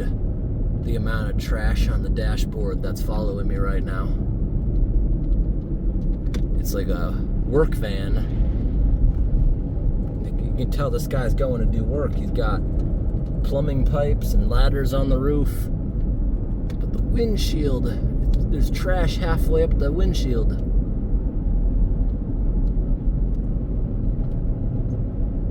There's one of those sketchy looking bridges, but that one was actually in good shape if you saw that. Ropes and wood, like in Shrek, if you just saw what we drove by. But there's ones that actually look like the one in Shrek. It looks like you'd fall through it. There's some of them that are pretty bad.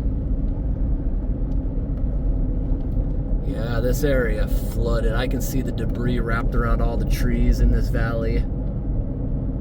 I see fencing, pieces of houses down there. And see how that guardrail's falling in and eroded? That water was high to do that. But that was years ago. These houses here have since cleaned up any evidence of it. But it's the abandoned buildings where you can see evidence and water lines and a lot of junk left around from the floods.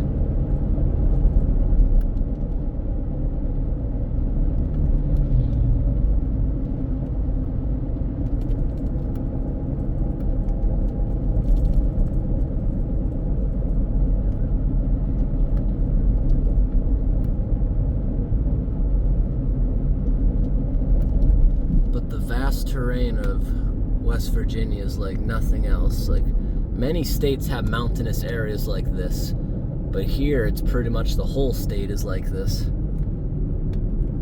Pretty cool. But there's also areas of just Virginia and Kentucky. This is not the only place that looks like this, but it is the only place that looks like it on this level. Small little towns tucked in valleys.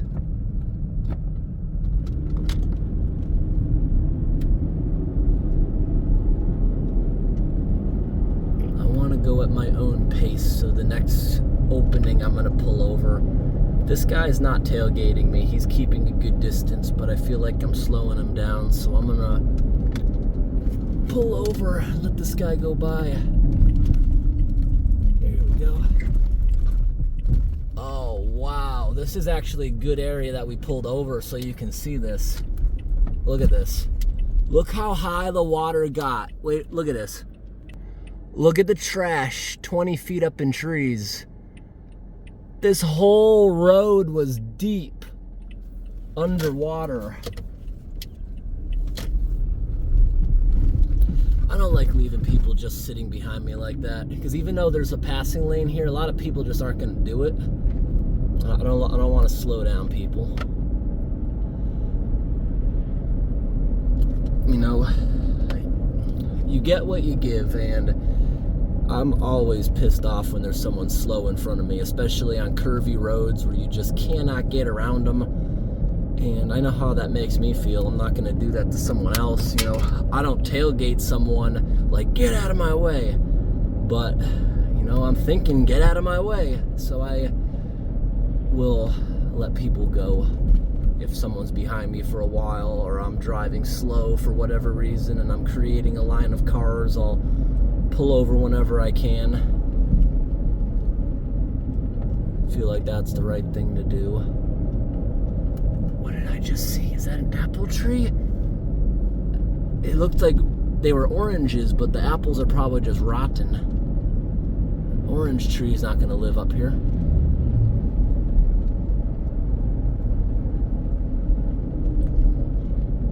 Okay, this river flooded so badly that,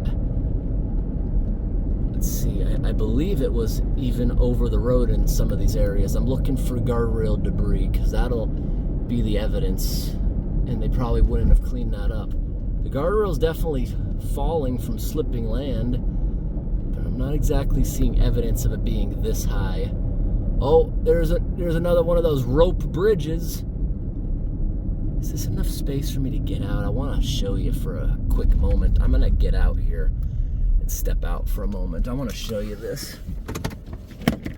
Yeah, I got enough space. I hear someone's roosters. Yeah, see those cables?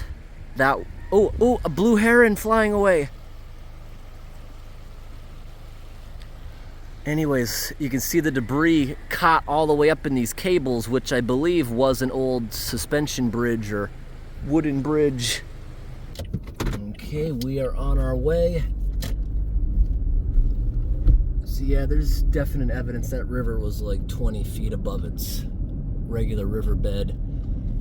We got an abandoned house here, abandoned automotive shop, abandoned storefront with severe cracking down the brickwork. Then right next to it, a beautifully maintained brick house. Look at all the kudzu climbing these poles. Now we have a town center, abandoned storefront, abandoned pharmacy. The auto parts store is still open. This place is still open, whatever that. Looks like a community hall.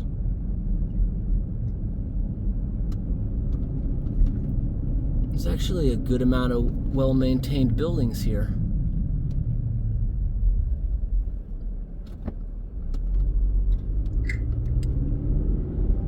Gas is way cheaper. My area, I'm paying around $3. As I go south, gas is gonna get cheaper and cheaper.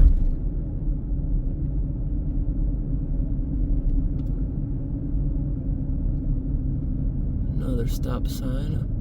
Wait for oncoming traffic. There is no oncoming traffic. There's an abandoned house to the left. Door wide open. But if it's got a no trespassing sign, we don't step inside.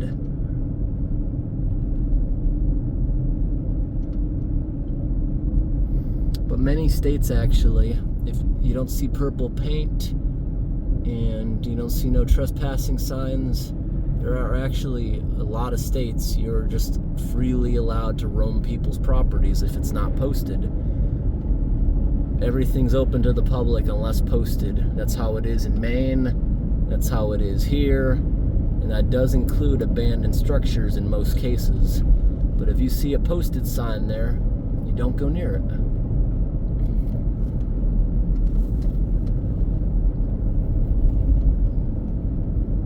There's another burnt down house. I notice a lot of people around here heating with wood stoves. And these winding roads, it must take forever for the fire department to get out here. That's why, me personally living in the country, I got a lot of fire extinguishers. I have an axe on both floors of the house, because I'm ready to tear open walls and fight my own fire if I have to, because I know waiting for the fire department living in the middle of nowhere, it's probably a loss. If you can't take care of it yourself, it's gone.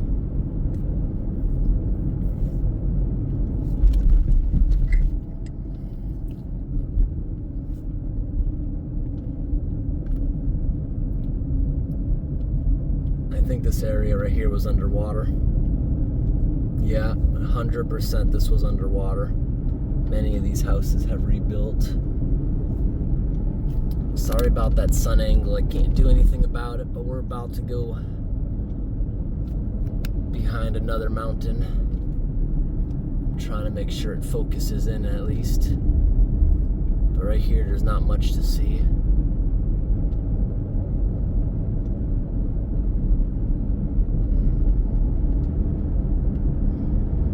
Okay, turning away from the sun a little bit. Good view. Traffic light coming up. They're doing some road work. Yeah, there's a lot better improvements than there was last time being out here.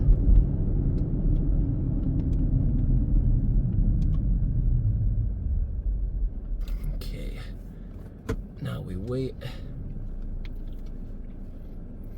If I'm ever waiting for more than like 5 seconds, I always put the transmission in neutral. Takes any strain off.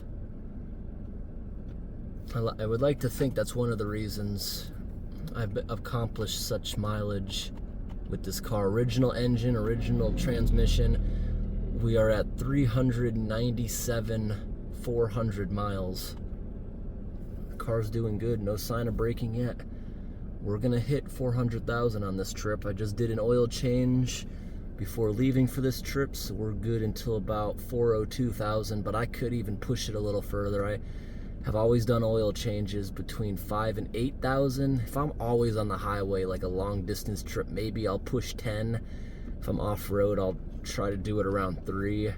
It's all about how you drive. My mechanic always gives me stuff, like crap about, you gotta do it at 3,000, and he's been saying that for hundreds of thousands of miles, and yet this car is lasting longer than he ever thought it would. He predicted it would have died around 250,000, but here we are still going. I think it's because I take off very slowly, and I don't ever leave it in gear unless we're moving.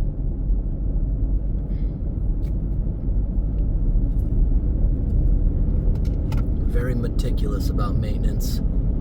I carry a grease gun. I'm always greasing everything I can. I wish modern cars would have more grease fittings. I feel like there's not enough greasing ports. So I'll buy grease syringes and I'll jam it underneath the hose clamps holding on, like, the rubber pieces with the universal joint in it. You don't stick it through it. You stick it underneath the hose clamp through the rubber. They sell grease syringes. Make sure those always stay full. They're supposed to be sealed for the life of that unit, but factory might not fill it up all the way, so you make sure you fill it up all the way.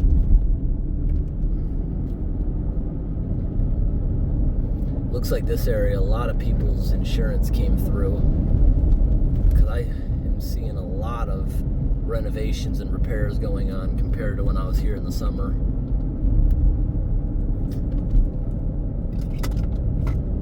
It's good news for this area. Look at all the dump trucks coming through. They're fixing something. Washed out ground, probably.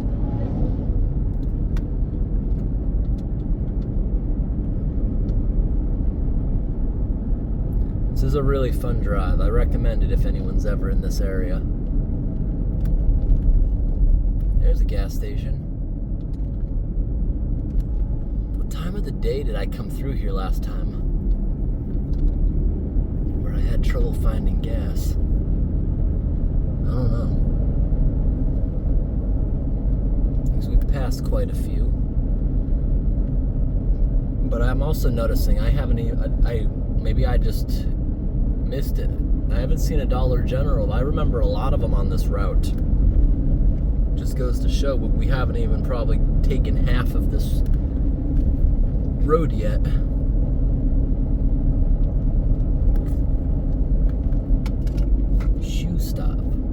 Shoe shop. That little cinder block shack with the bars on it we just went by. Used to sell shoes. Probably from the good days when people would buy a pair of shoes they plan on wearing the next 20 years. They just keep fixing it as things wear out. Keep bringing it to the shoemaker. Nice heavy duty shoes. compared to the junk we buy these days.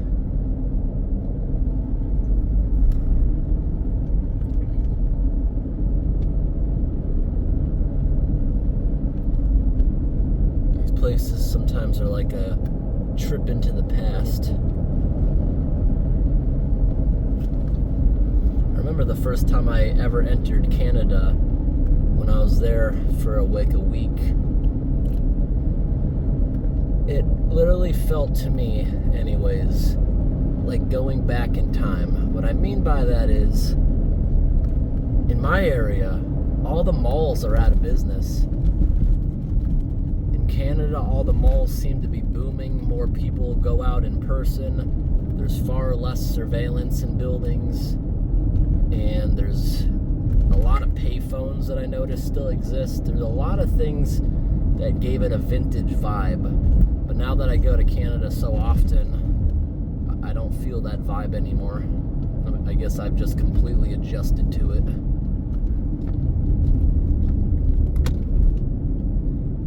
But also a lot of times when I visit the South, it's like stepping back in time.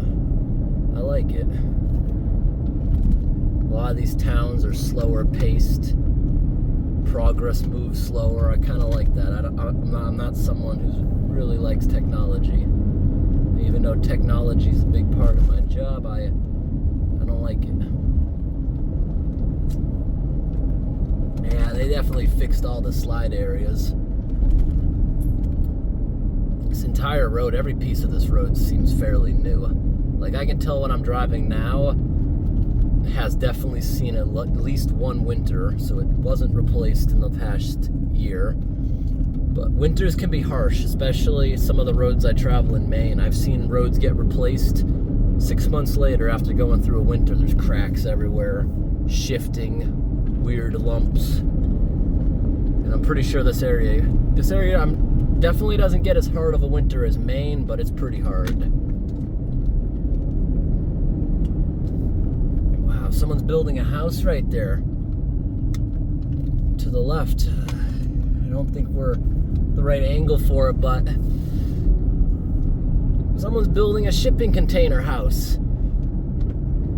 I love that. And I love that they're building stairs out of steel, like a ship has, steel deck stairs, steel grate stairs, whatever you want to call it. I'm sure you know what I'm talking about. I love commercial stuff. I would love my basement stairs to be steel. I love seeing strong stuff like that. That guy's probably a welder to be building a house out of shipping containers stacked in weird ways. I love seeing that. It's really cool.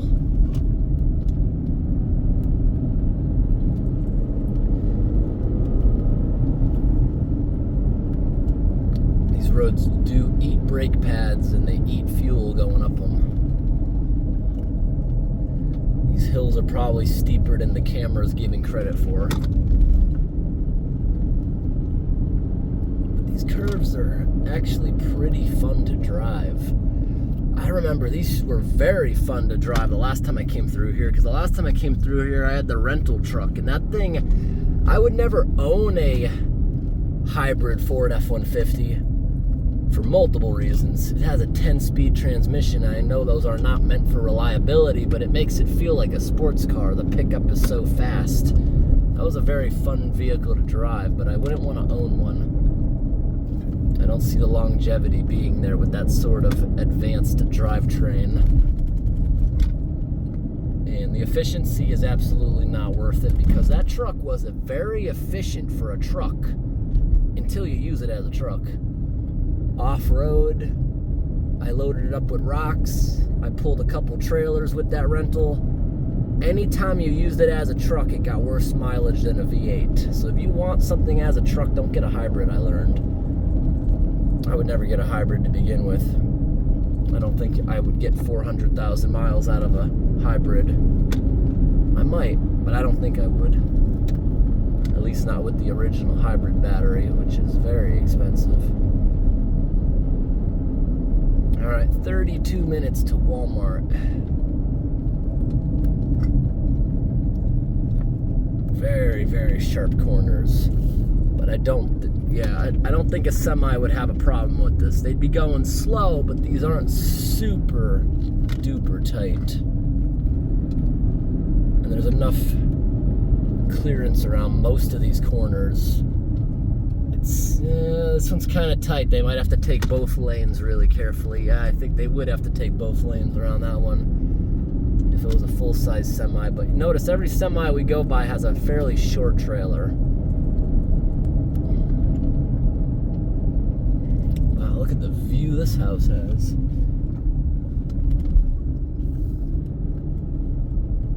Top of the mountain. This is a nice place.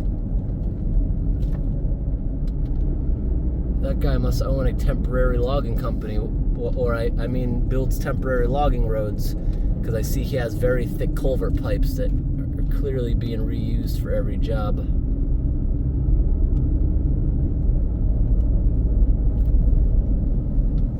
Always slow way down and wave when there's people and animals around. I don't wave at the animals, but if I see just a dog or something, I'll put the window down with caution. I've never had an aggressive dog come up to me and like try to jump through the window, but I've certainly seen that on YouTube, and I'll be very cautious, especially with certain breeds of dogs. But back there, all those dogs were very chill. I don't think they're strays, or someone's at least in contact with them feeding them. That looks like an old gas station, and it looks like it's for sale, or maybe they're just selling the car. I'm not sure. The for sale sign was on the gas station canopy, but they may just be selling that car.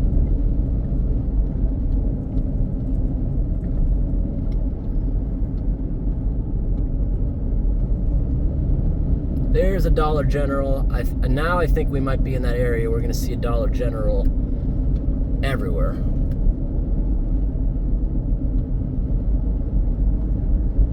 I try to glance over at least once a minute at the camera, because sometimes the focus can get really thrown off with the sun. I'm trying to not have that happen. Sorry if that does happen. I like to record places like this because I know most people won't get to see a place like this. So that's why I make a continuous video like this. Nobody has to watch it. We just went by a super steep hill that said cemetery. Like, it was so steep, I'd be worried about getting traction going up there. I kind of want to look at it. This, I think, no, this is not someone's driveway. This is going up to a, is that oil or a water tower? I can't tell. A lot of the oil holding tanks are green, but I think it's a water tower. This might be the cemetery also. That very steep road right there. That might be the cemetery, but I'm not going to just go up that. I want to go up the other side. I'm just curious. Is it like a cemetery dating back to a Civil War, or is it newer? Both? I believe it's right here.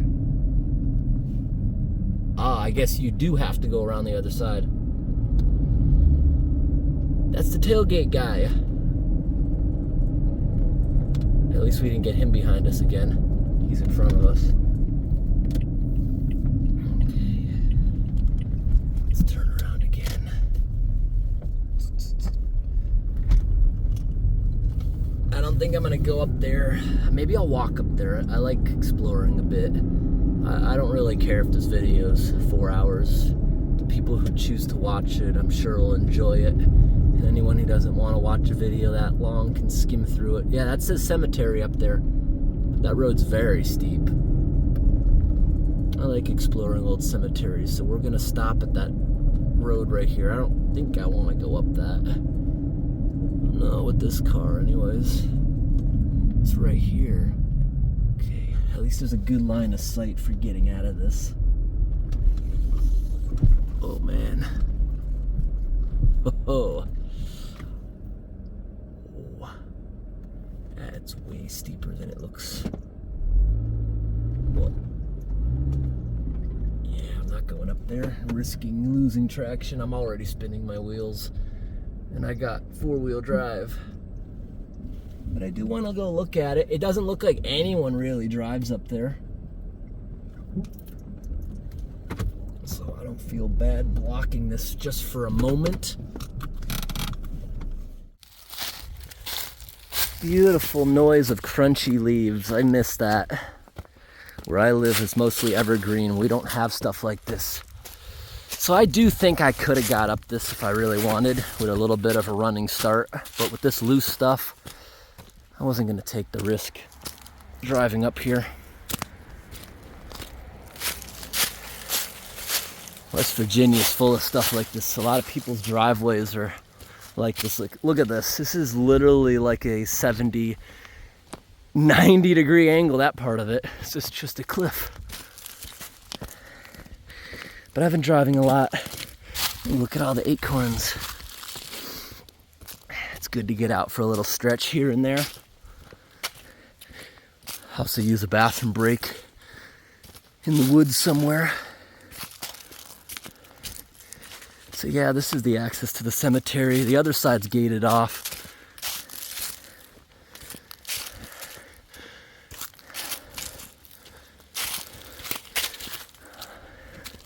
A lot of shale rock.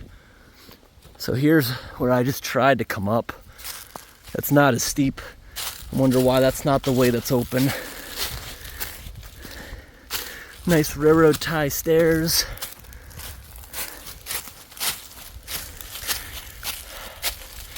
This is a newer cemetery. Sort of. I see a lot of 70s and 50s. So not super old, but modern enough. Out of respect, I'm not going to show any of the grave markers. I like to show really old ones, but not really this. Look how steep that is, this road. Wow. Alright, always good to get out and explore, go for a stretch. I hate going to a place and regretting it forever if I don't explore something. Okay, no one's coming. A long range of sight. And we're continuing. If you didn't know, oak trees and the acorns, those trees purposely have a ton of acorns about every 5 years, then not so much between. So the reason they do that is because they'll have a whole ton of acorns, and it looks like in this area it's this year. The squirrels are all going to go bury all that, store it for winter, but because there's so many, the squirrels are going to forget about most of those, and now new oak trees get to grow. If the tree did that every year, the squirrel population would get huge and eat everything. But by doing it once every 5 years, it prevents the squirrel population from getting too big by having an abundance of food. So that's how the tree tricks the squirrels into planting when the squirrel's never going to go back for most of those acorns. What's this historic plaque?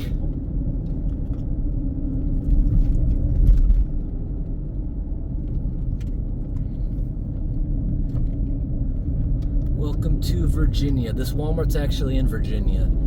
I think we're gonna loop back to West Virginia right after Walmart. But the terrain and everything looks exactly the same.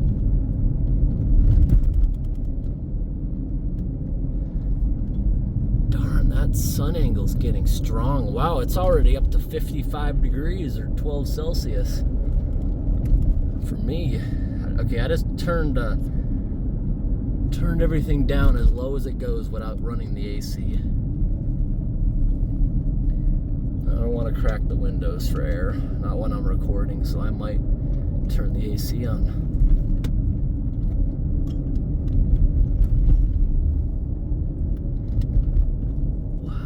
Those hardwood trees are so straight. Hardwood trees in my area usually don't grow so perfectly straight.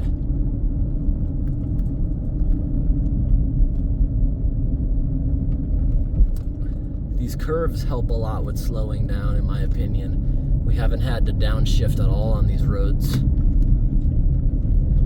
No overheating of brakes, not yet.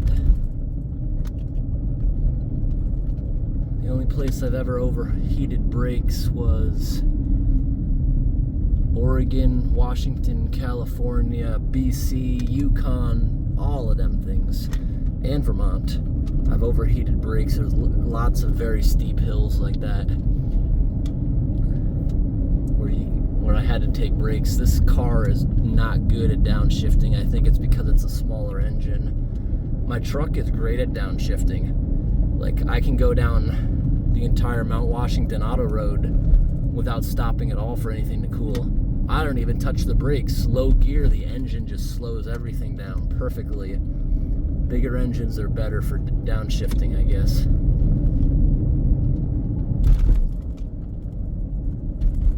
That's a creative use of old fuel oil tanks. Did you see that? They put the rubbish in them and they basically cut big sides off so they could have hinged locking doors, I guess, to keep the bears out. Looks similar to my meat smoker. A lot of people in the Northeast use heating oil. One reason is a lot of the homes are older, and that was the options before propane heat was widely available, and most people just stuck with it. And heating oil is not flammable, it's combustible, like a diesel engine. Diesel you can put a match out in. Heating oil is pretty much the same as diesel, but it's less refined, meaning it has higher sulfur, which will damage a modern diesel engine if you tried using it. Not to mention, if you used it on a road vehicle, it's dyed. You can't do that. That's tax evasion right there. Because dyed fuel you don't pay taxes on. Heating oil, farm fuel, no taxes on that. You do pay taxes with regular clear diesels. And it is more energy dense. You need a smaller fuel tank for the same amount of energy. Compared to propane, you need bigger tanks for the same amount. That's another plus. I actually got rid of propane at my house. I did what most people don't do. Get rid of propane and move back over to diesel, because I don't like gas. I grew up in an apartment building where there was always leaks, always evacuations. I'm not dealing with that. I don't like propane. I switched my house from propane over to electric water heater and from propane over to electric stove only because I was an electrical apprentice for years, and I just wire my own house, and in case anything ever burned down, I just have a electrician come over and check off on everything for insurance reasons when I'm done. I only switched over to electric because it was easy for me to do. I knew how to do it all myself. But I actually regret that. If my water heater ever blows, I'm replacing it with fuel oil, not electric, because that's the biggest power hog in the house, heating the water. Electric appliances are not efficient compared to gas. Diesel's the most efficient, but it's the biggest upfront price for the appliance itself. Propane's right between. Electric is the cheapest appliance, but costs the most to run in most places. I think we're approaching that area where everyone's going to have a washed out bridge in their front yard. The layout of the land looks like it's setting up for that.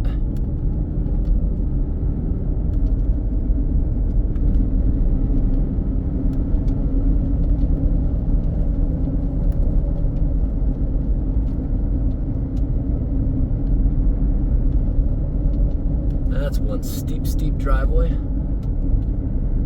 That'd be a nightmare with some freezing rain, or if there's no traffic coming. I would have loved to slide down that as a kid.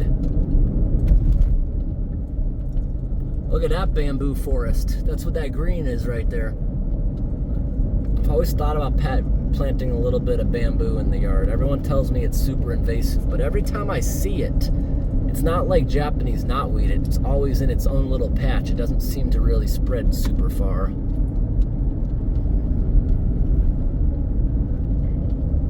Here's an abandoned store. So right now the creek is behind the houses, so no bridges, but at some point in the next 12 miles, because that's where Walmart is, the creek's gonna move to the front yards. Oh, here it is. Now it's in the front yards. Okay, I think everyone's gonna start having bridges on the left side of the road. And that's where I saw a lot of washouts last time I was through here. Well, that shed is about to fall in the river. The erosion right behind that.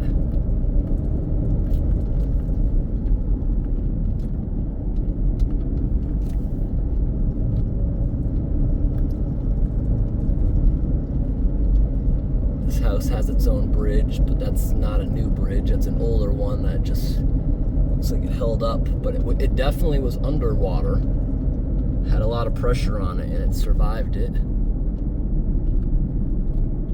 These buildings were definitely flooded.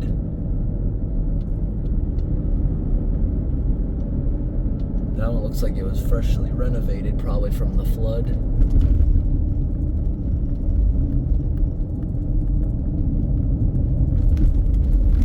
Yep, this is the area where just about everyone's gonna have a bridge in their front yard coming up. Look at that really cool truck right there, that old thing.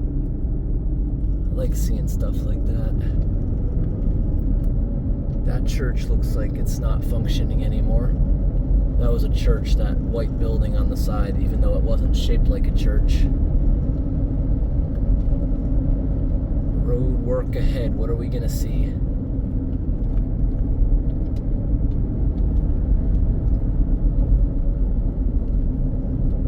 That's a beautiful brick house. I love brick buildings. Rumble strips ahead. Be prepared to stop. Boom, boom, boom. Volunteer fire department. Oh, there's a brand new bridge.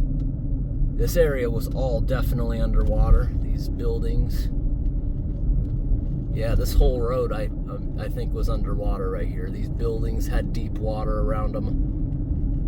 But everything seems to be very new and fixed compared to our last visit. They really did fix this up. Let's see what the roadwork's doing.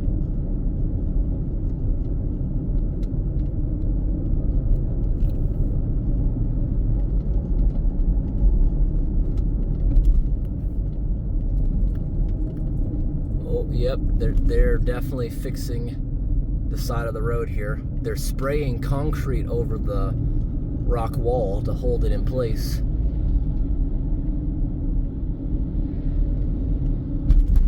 Pretty cool. What else do we got going on here? There's a cement truck feeding that thing. Wow, beautiful log cabin looking condo there. Now this is a neighborhood accessible by bridges, but where's the section? I know there's a section. Every house has their own bridge. The bridge is basically all they got for driveway. They park right on the bridge because that's how close the Valley's Hill is.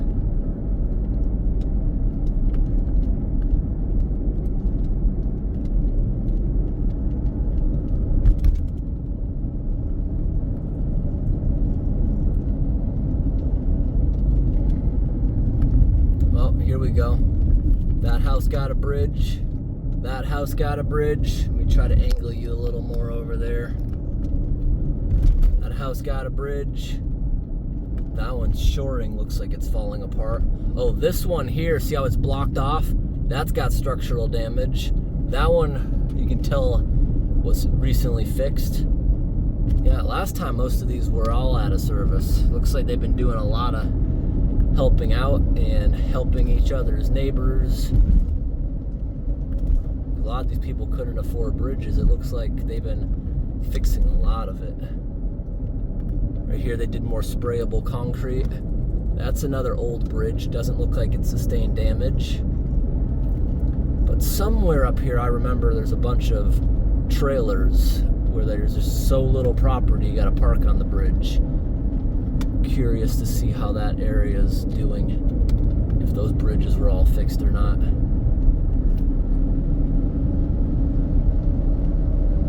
Yep, everyone has their own bridge to maintain around here.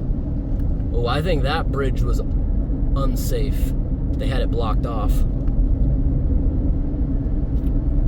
I see debris in the trees in the woods on the left. This road was underwater. Looking at those water lines.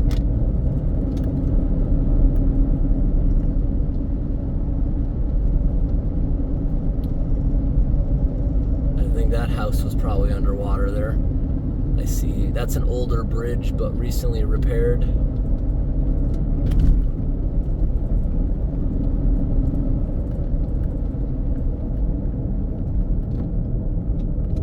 Got some fire bushes. I like these. These bushes turn bright red in the fall. It looks like they're a little past peak, but still beautiful. Slow it down. Yeah, this neighborhood was underwater. At least parts of it.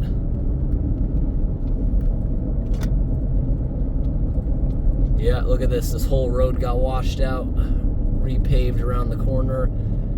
That bridge looks like it's a little crooked, but new pavement on it.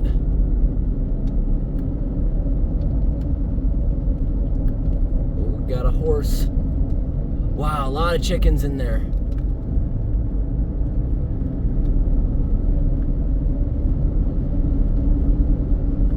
It's 15 more minutes, 8.5 more miles to the Walmart, then we'll have more driving to do after.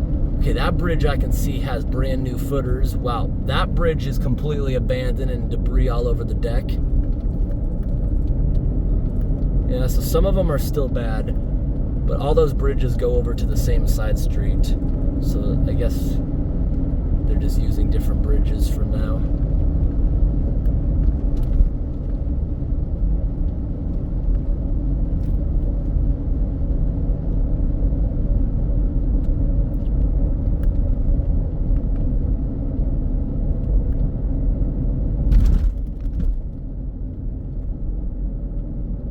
Business open?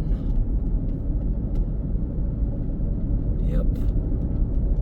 I can see water lines on that building, or it might just be algae. Maybe both.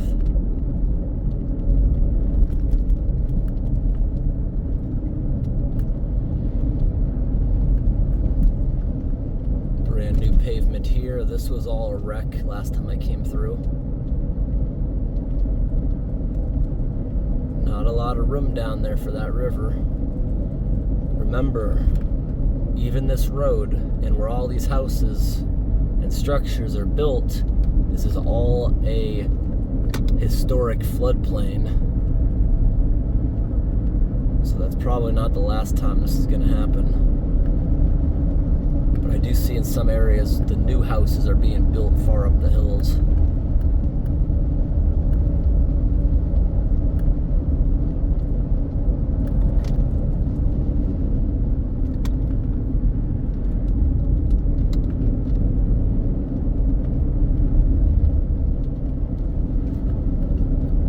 Lane road again. Is it going to be more concrete spraying?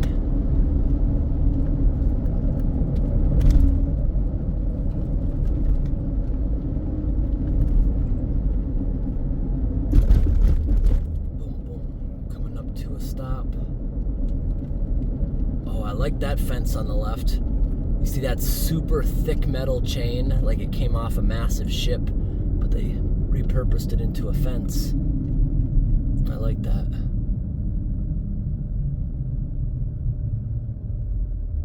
Yep, they got a concrete truck.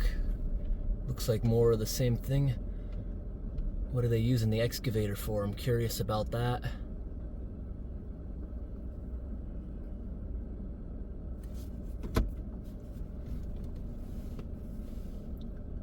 waiting for traffic or waiting for the machine?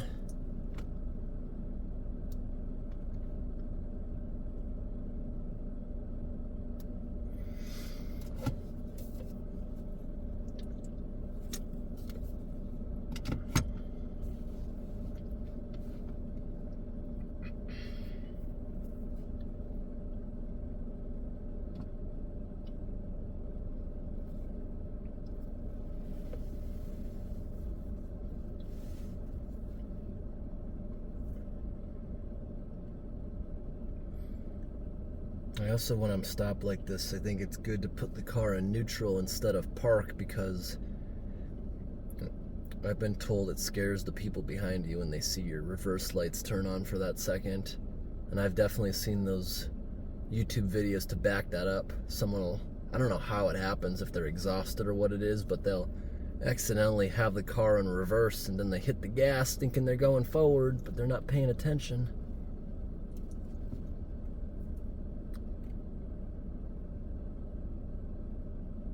Well, I guess it's just a big construction site, because here comes cars. I guess there's a lot more than what we're seeing. There might be multiple work sites going on here with the same flagger. Okay, here we go.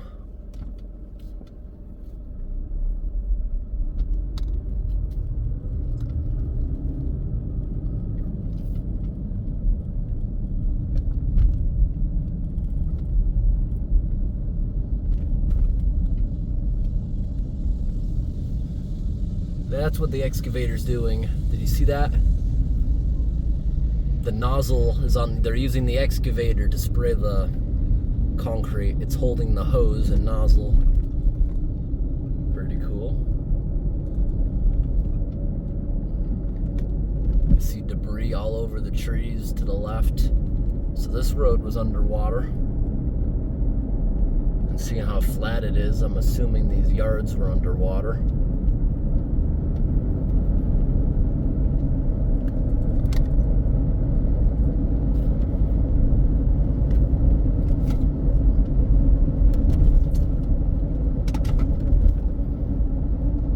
Minutes until the most out-of-place massive structure out here, a 3-story Walmart randomly down this road.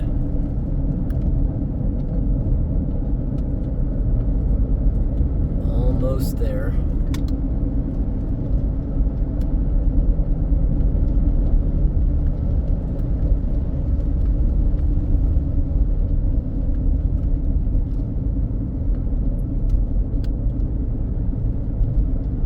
Lots of erosion here. They had to rebuild the river banks.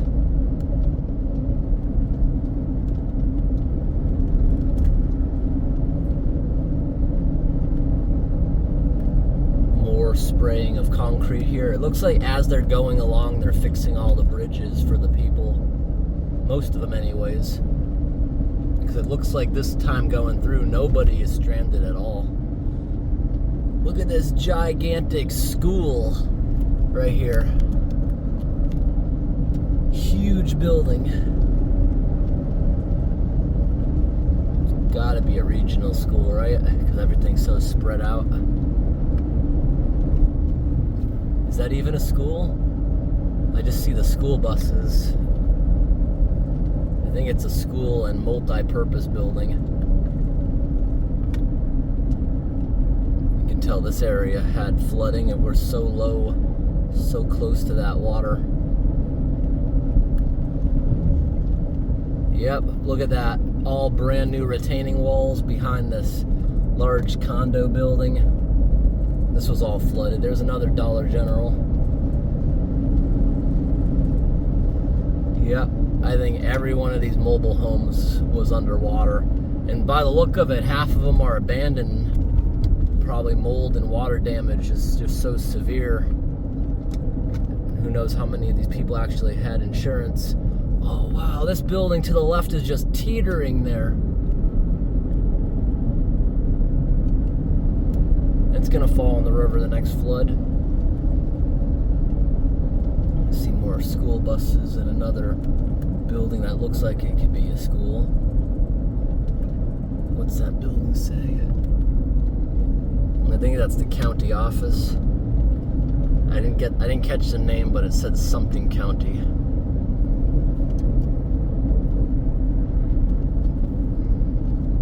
So I think, yeah, those are all regional buildings because everything is so spread out. I stopped mentioning it, but there's still churches every couple minutes, all within walking distance.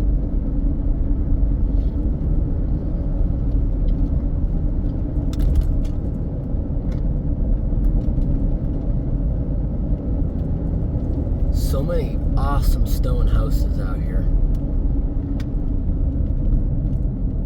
This washed out around the corner. I can see they had to fix all this. Then there's a mansion there that's completely out of place, just randomly in this neighborhood. Is that building abandoned? It might be to the left. It looks like it's got new siding and new windows, but it's overgrown a bit.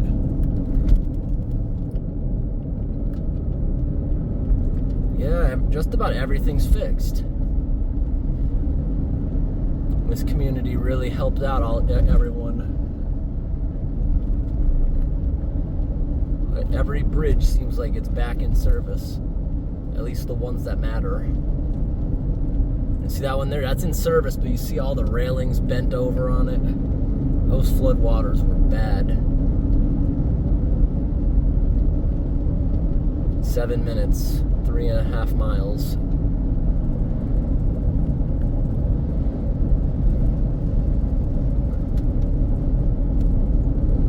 Look at this nice dark corner.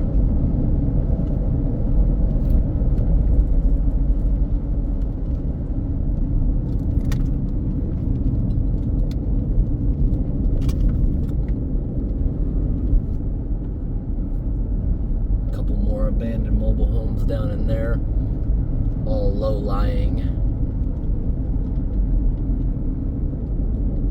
If you hear that screech, that's not my brake pads low. I don't know why my brakes are making a slight screech when I tap them. It's done that ever since I had them replaced. Maybe it's a factory defect, because brakes are supposed to... Oh, there's the hospital. There's the giant hospital I was talking about. Huge building, just out of place for such a road like this. It's just amazing to come by something like that. You know, but brake pads, when they're down to 10%, there's a little metal lip that'll start touching, and it's supposed to make a screech. Maybe that's a defect and that metal lip goes all the way. I don't know. But I know my brake pads aren't low. It's done that since I replaced it.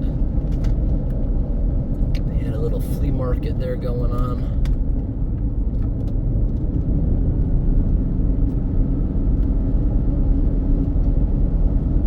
They did a real good job replacing everything here over the summer. They worked fast.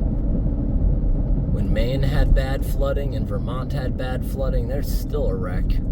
This place built back fast. Look at that abandoned bridge. And look at the trees all covered in the kudzu. It's gotta be kudzu. That whole mountainside is covered in that vine. That vine's horrible because it climbs up all the trees, blocks the sun, kills all the trees, and then eventually you have nothing but that. And when kudzu dries, when it dies out in the winter, it becomes a massive fire hazard.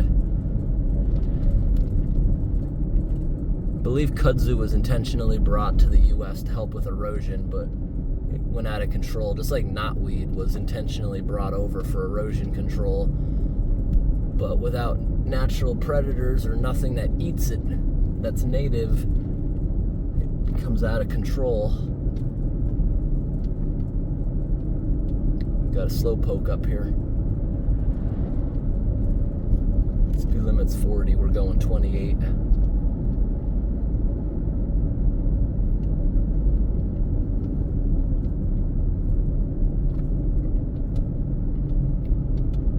See, this is what I was talking about earlier in the video.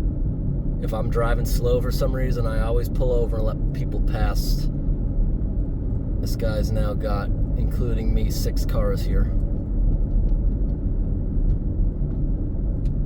Alright. Alright, now we're slowing down. Now the speed limit's actually changing. Maybe he just knew that was coming up. That's a cool military truck, that 6x6 over there.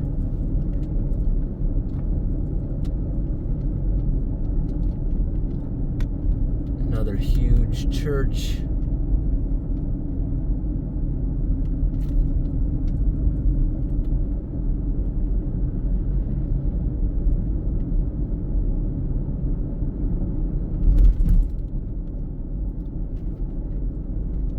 Two more curves and we're gonna see a big old Walmart here in the middle of the valley.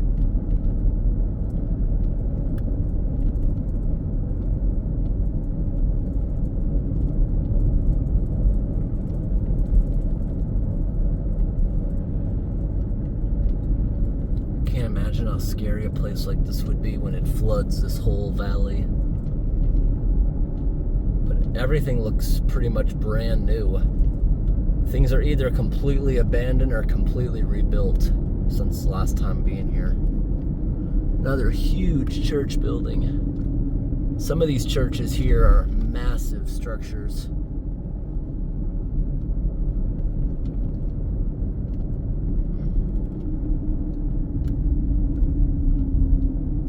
Walmart's gonna be around the next corner. We can't see it yet.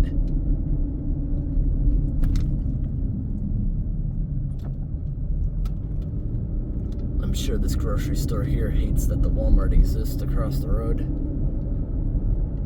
It's such a tight valley, we still can't quite see it yet.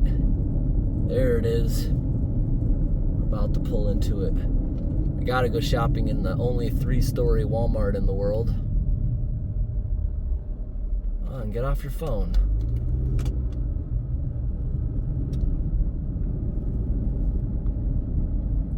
We have to use a bridge to get over to the Walmart, so we got to go a little bit out of the way to actually get over to it. But let me turn sharply like this so you can see it. Look how big that Walmart is. Thing's huge.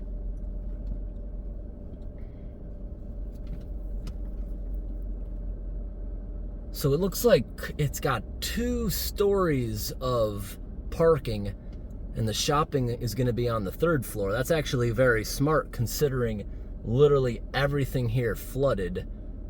Walmart did not experience that flood. This is a brand new store as far as I'm aware. So if it did flood, even both those stories of parking garage, they're not really going to have to, it's not really going to cause a ton of damage except for those couple businesses. It looks like there's a strip mall in the front of the Walmart on ground level.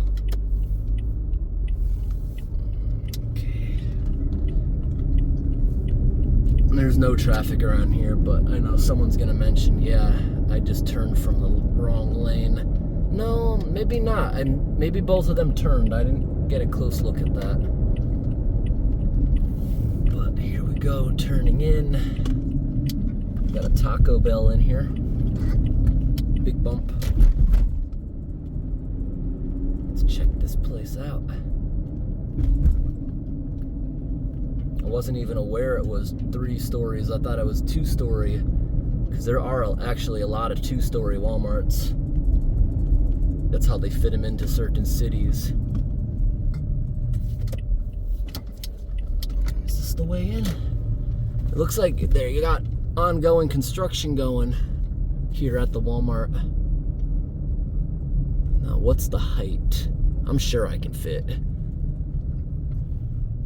Yeah, totally. I got a kayak on the roof. Would totally fit in here. But there's really not a parking lot, except right here, I guess, is for the strip mall. Oh, there's a whole nother strip mall too. It's not even connected to the building. Sorry about the sun, I can't do anything about that. Just clean the windshield too, it's all glare.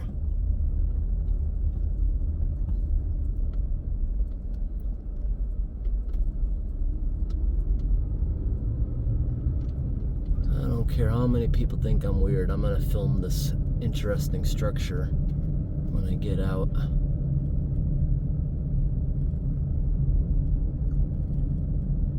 It's kind of like a mini mall. I gotta film it facing the other direction. Stupid sun.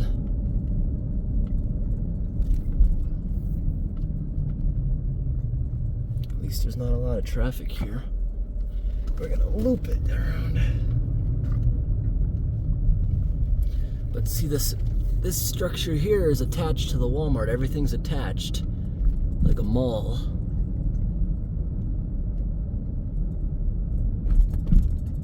There's no one coming. Interesting building. All right, coming back around.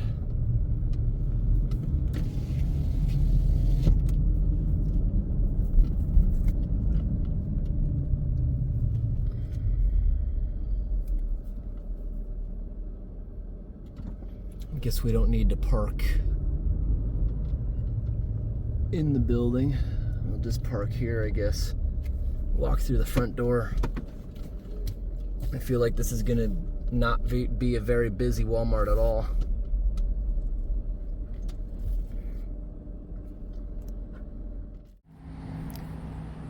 I like how here, after the flood, they allowed so much room for future floods. Pretty cool. Now everything's connected to this as if it's a huge mall. That's so cool. Let's go see what it looks like inside. No automatic doors or anything. I think that's just if you come in from the parking garage.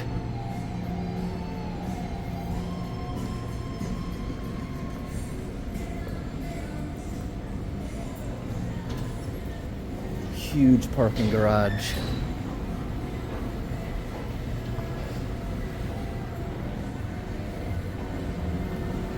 We're going up to another level of parking garage.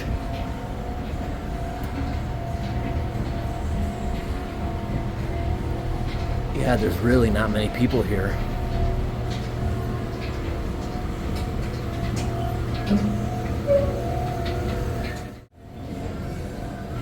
All right, second floor.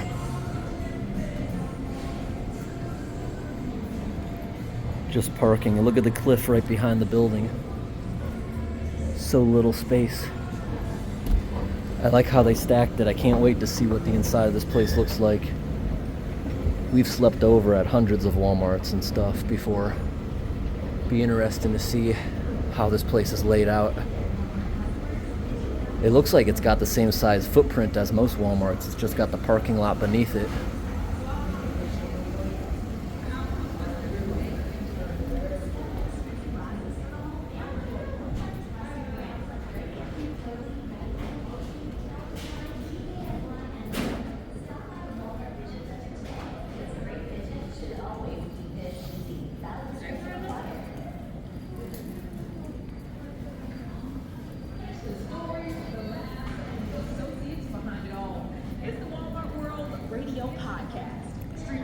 Yeah, there's so few people here, but I love blackberries.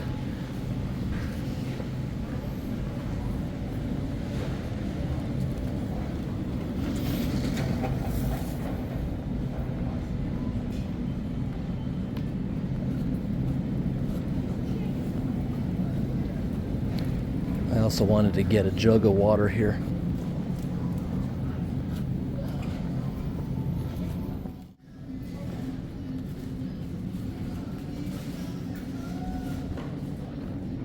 This place got some big, massive freight elevators. I grabbed some water for the trip. Just need a jug like this, easy to carry. Let's see if we can find this store's discount shelf. They have a miniature discount shelf, but every store's got an aisle. Wow, this place is actually a full-size Walmart on the third floor. Like one time I was in a 2-story Walmart near Boston. It was smaller scale, and the parking lot was only half the size of this. It's incredible, this massive structure they built in the middle of nowhere like this. Oh, I see the clearance. See the big yellow sign up by the ceiling?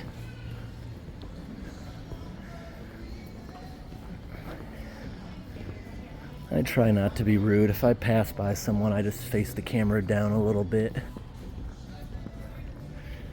But it is a public area. Okay, let's see if we got anything good in here. No, not really. Nothing that I want to lug around on the trip anyways. It'd have to be a pretty good deal to lug something around when I gotta move everything into the driver and passenger seat every night for sleeping. I am curious what the garden area is going to look like being on a 3rd floor.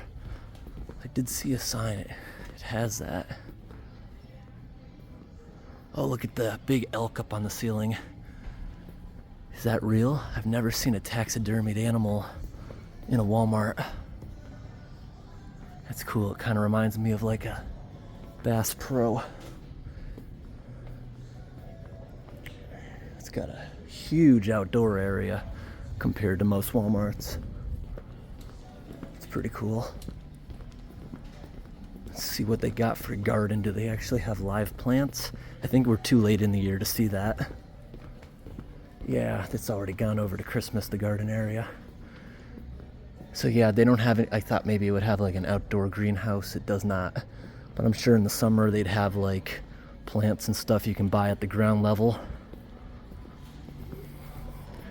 Fascinating. All right, I just got some berries and water. I just wanted some water and a snack. I just want to see this rock wall they carved over here. Did they carve that for this building?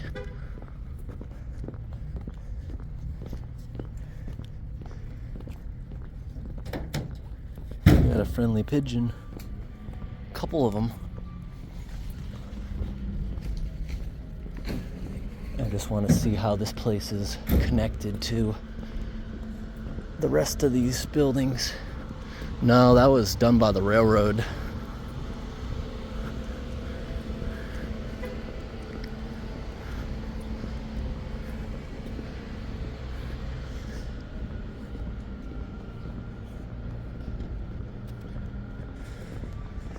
Pretty big structure. There's a bridge over here coming over to the other building.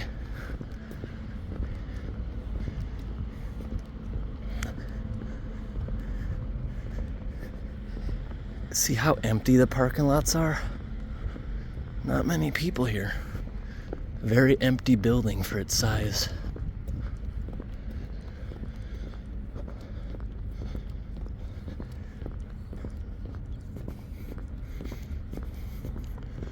I've seen smaller Walmarts be much more packed and congested than this.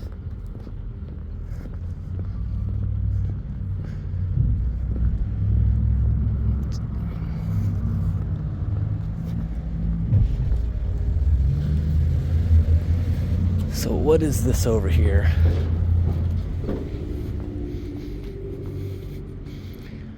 Wellmore Coal Company.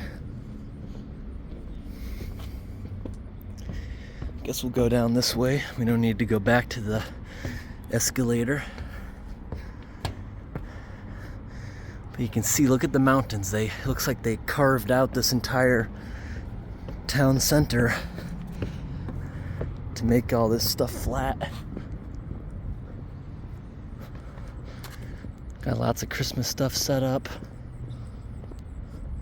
There's the lower level of the parking lot.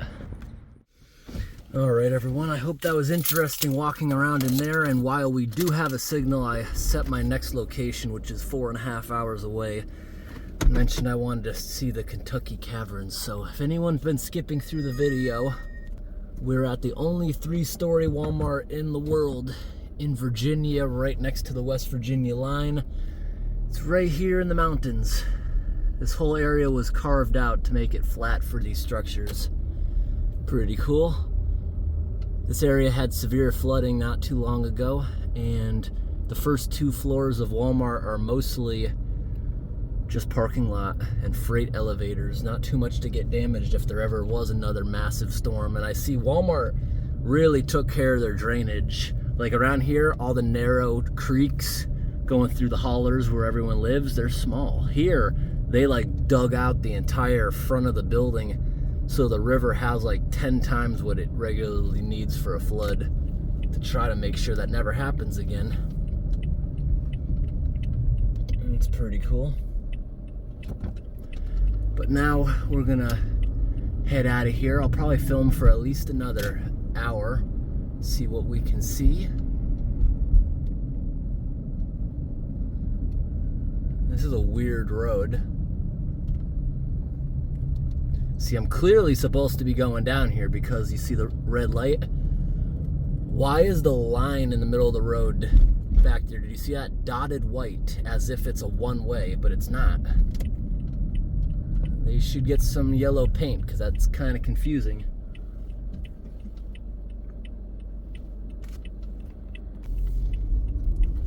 Okay, let's continue out of here. We're on our way to Louisville, Kentucky. I think we can get there before it gets dark. I want to go there before it gets dark because I want to show that underground cavern light display. I want to show everyone how it's daylight, but then we go into a cave for the light display. That's so they can run it year round. I've been to other drive-through light displays in Massachusetts and Ontario, and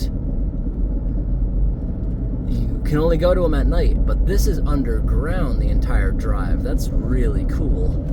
I want to see that while I'm driving through the area. And I do think I got to use the air conditioning. This sun is strong. Yesterday and today we drove like 12 hours, no, probably now 16 hours south. Sun's a bit stronger here still. So here we actually got 2 lanes in each direction. Bit of a busier area. One of the busier haulers through here. But this should get narrow again, but I have no idea if this is actually going to take me the same way that I came through here earlier in the year. I hope it does, I really do, because it was a very scary, curvy road with lots of cliffs. Interesting place. But I don't really know what I would plot to go through there, so I'm just plotting something I want to go to. If I make it today, I do. If not, I'll sleep overnight at a nearest Walmart and go to it first thing in the morning. Oh, there's one of those Shrek bridges. You see that over on the left? It's got like rotten wood hanging from it. I wouldn't go across that bridge held together with ropes and rotten wood. It looks like it's wide open for any daredevil, but I'm not gonna go across that. It's kind of scary. Loose gravel. Amazingly, I've never got a broken windshield on the logging roads, but I've got 4 broken windshields in the past 2 years. And the last one was someone passing me, flung up something from the middle, and one of them was a dump truck that didn't have mud flaps, which is a DOT violation because it breaks people's windshields. The treads pick up rocks, and the mud flap is supposed to stop that from getting flung out. And one of the windshields I actually didn't break. When I bought this car used, it had so many nicks that when the sun shined through it, it was just hard to see. So I ended up replacing it. I had to pay for that one out of pocket because it was pre-existing damage and I was honest about it.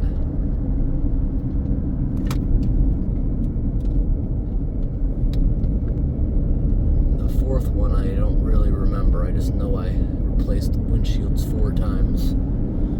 Look at all this kudzu climbing up everything. I'm sure kudzu doesn't have as deep of roots as those trees it's killing.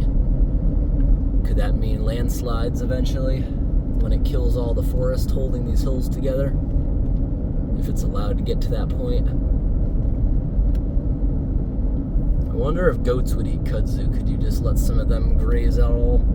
I know you can hire goats if you have poison ivy. They'll rip it out by the roots because they're not allergic to it. About 20 or 30%, I forget which it was, but not everyone gets poison ivy, poison oak, and sumac. Some people are just immune. I've never actually got it. I've had things I thought were poison ivy, but I don't think so. I just used to rip it out by my bare hands and I never got it. Another abandoned house. Another abandoned house. One that burned down, just the chimney standing there too.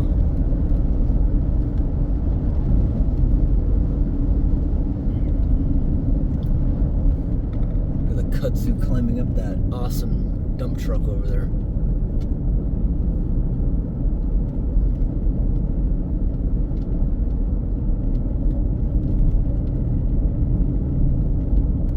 Another abandoned house covered in Kudzu.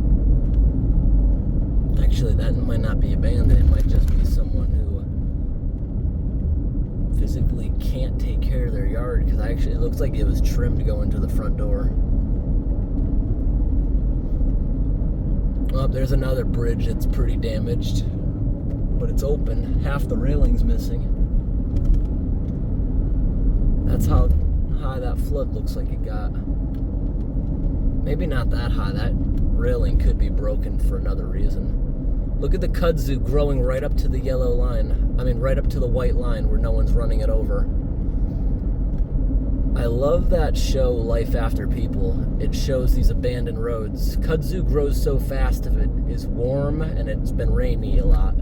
It can grow multiple feet a day. It can cover a road very quickly. It can cover structures very quickly. Look at all the erosion around this corner of the river on the left. So much junk in the river from the floods.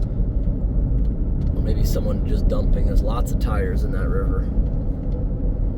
I know, I bet it was the flood. We just went by a bunch of truck shops.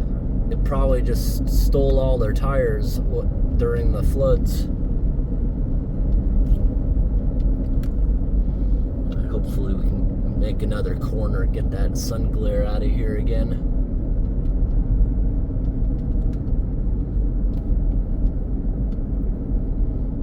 This place did not seem as dilapidated as last time coming through here. I think we either didn't get to it or something, because I definitely saw people last time living in very, very dilapidated structures. Or maybe it's just too cold to notice them out, and they're actually in some of these buildings that I'm thinking are abandoned. Look at all this Kudzu right here, climbing up everything. This must be a constant chore for the person that lives in this house right here. If they go out of town for a month and it's been rainy and hot in the summer, it'll cover that whole house.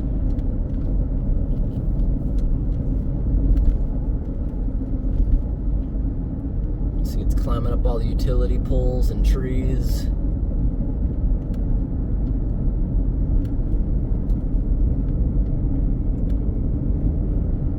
More abandoned shops. Wow, the Kudzu just keeps going as far as the eye can see.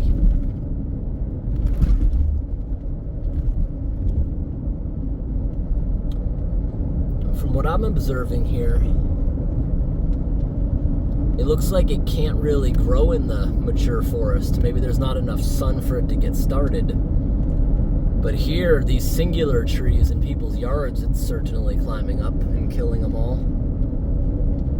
I guess it just needs a lot of sun. It has trouble getting hold on the forest floor. So many more abandoned houses, and they're all just wide open.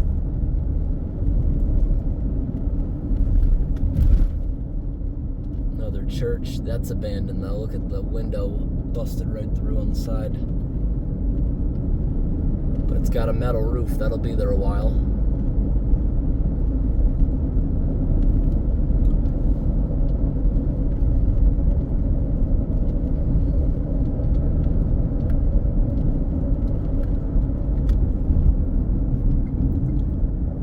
Roads like this, when you're near all the cliffs, are most scary in the spring thaw because all winter ice has been getting into cracks, expanding and stuff. Wow, what was that big building right there? I want to turn around. Look at, there's a huge abandoned building.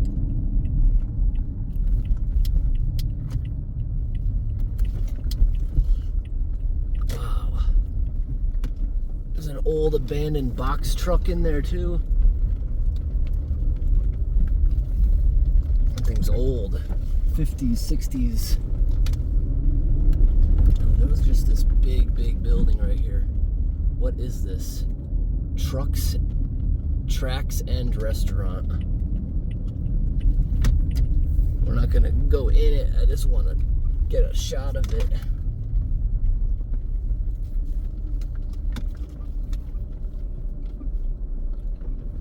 More mining tires. Look at this big abandoned structure. Massive tires. Some of them are pretty beat up.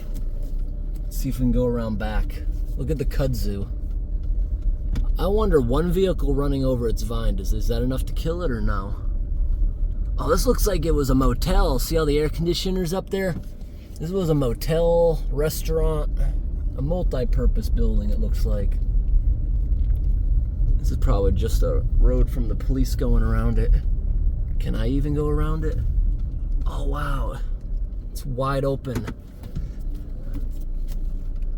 But it does say trespassers will be prosecuted, so when they have posted signs, we don't go in it.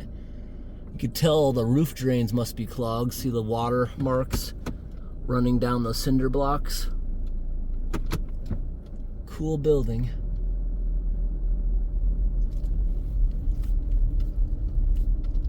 And that house to the left of it's also abandoned.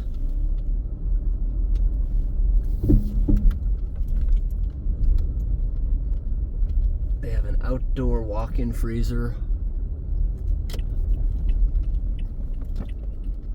Interesting stuff. Alright, we'll continue. There's foundations. There's an abandoned bulldozer on the other side, covered in that kudzu.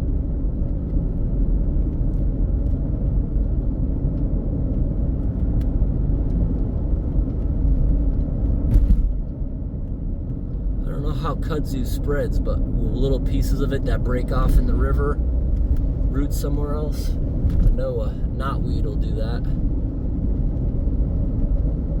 More abandoned buildings all over the other side.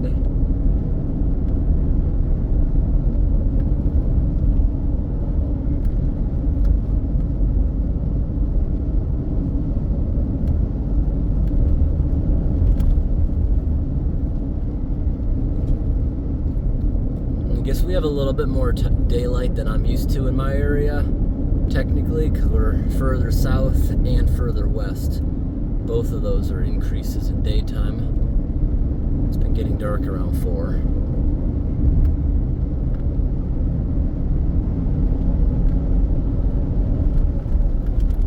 Wow, look at all the railroad tracks. They got a railroad yard in here.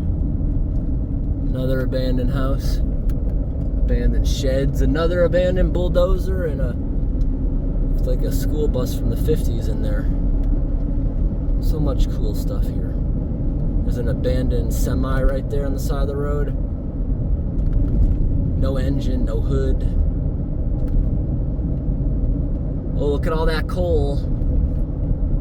The rail yard is full of coal up to the brim. Big chunks of coal.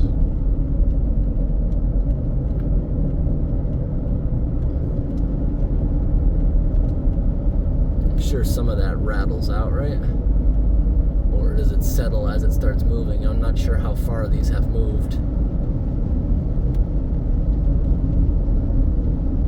They're big chunks of coal.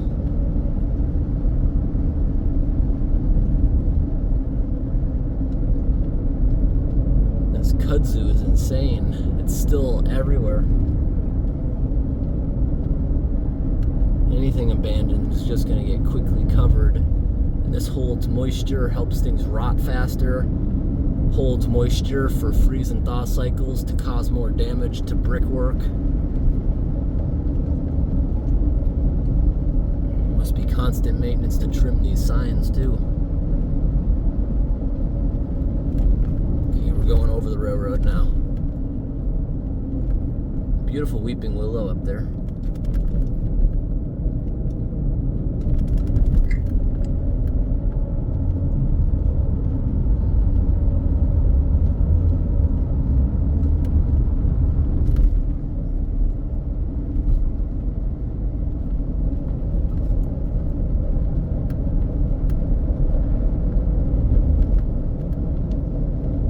I feel like even in the summer I would have noticed this Kudzu. I don't think we took the same way out. Another abandoned house up there buried in Kudzu. They had a shed and barn too buried in it.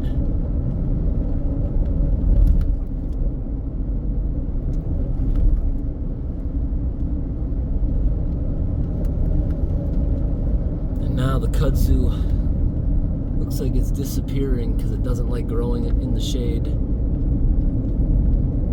No, I spoke too soon. I just see it's not growing where there's trees.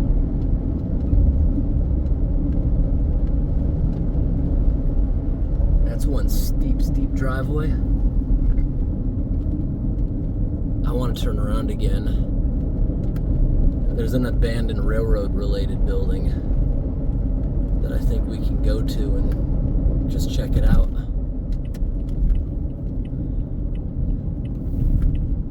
We're gonna sleep early today. We're in no rush. What's all those machines up there? What's all over? What are those cylinders? We'll drive by that in a minute. And there's more across the road. Is that hydro?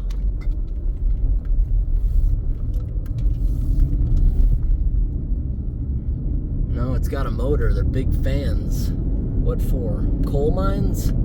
Is that how they ventilate them, maybe? I know there's a lot of coal mines here.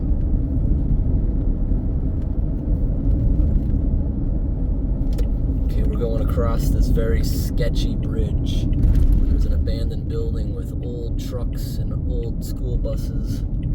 Looks like it's railway related. Nothing says we can't come in here.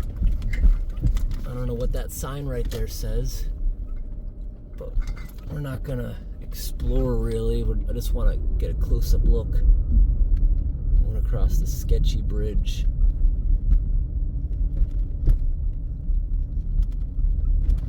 Just wanted to get a close-up look.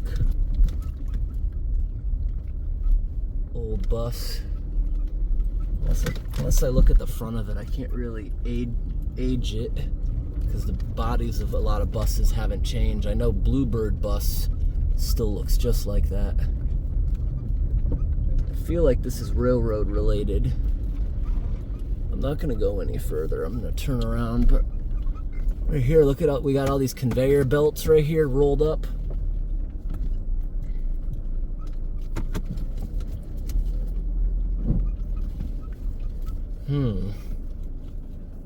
Building's not in bad shape. Even though I didn't see any sign, I don't think we're supposed to be here, so I'm gonna get out of here. There's an old bucket truck. The doors are missing. A lot of things are missing right there off that truck.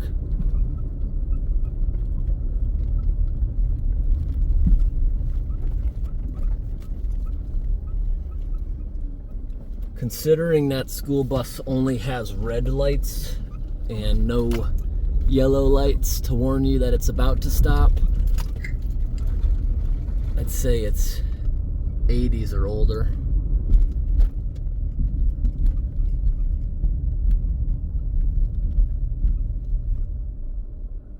I got no idea what that sign says, but it's old and it's facing the wrong way.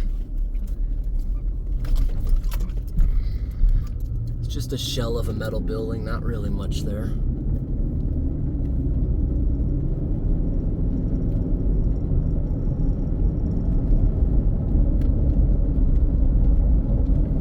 Now we're gonna drive by all those things that look like vent fans.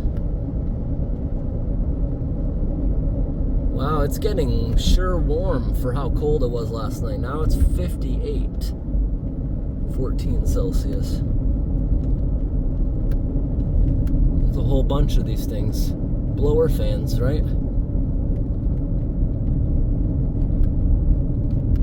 Wow, there's a lot of them. Paul's Fan Company. Awesome. Yeah, I definitely never been on this road. I would have remembered that. Wow, look at the beefy tires on that truck. That was awesome. I love going by all this rusted out old machinery and old dilapidated buildings. What looks horrible is new buildings that are dilapidated.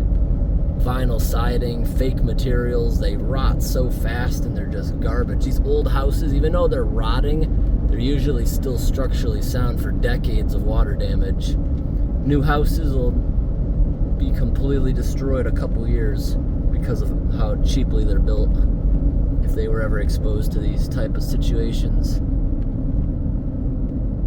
It looks like we're going by an abandoned coal mine now, possibly.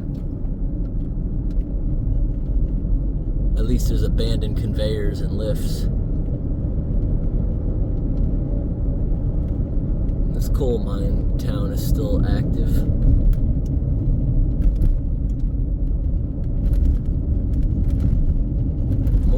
More coal mines coming up.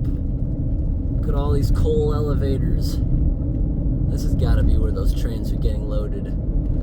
All those sets of tracks are over there on the other side.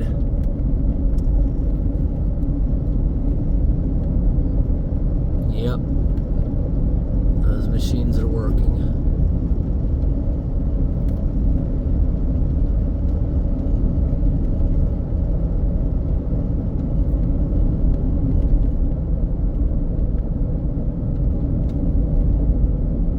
So many cool vintage trucks.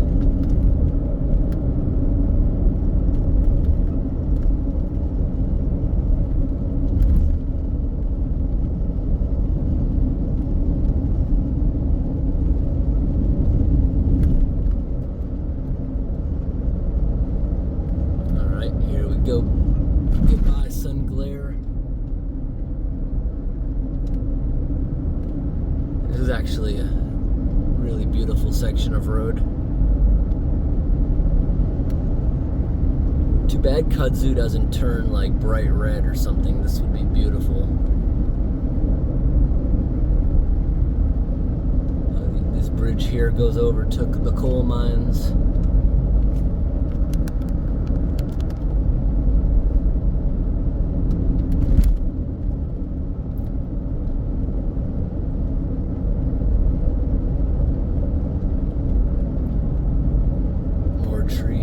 Buildings covered in that kudzu stuff.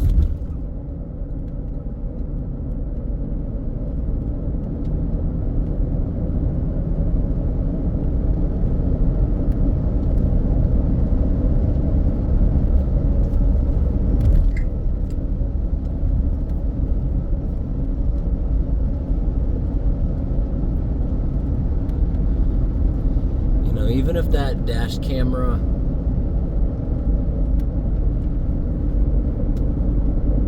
I could probably just flick the camera and it would probably record the last minute for me. Because even the slightest bump, I haven't brought this vehicle off-road yet since I got that dash cam, but I bet it would be taking a lot of clips. Even the slightest bump, you hear it capture.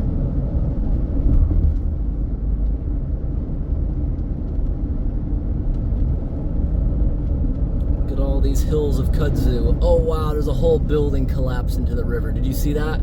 See this old Marathon gas station? The building eroded. The whole building is down in the river.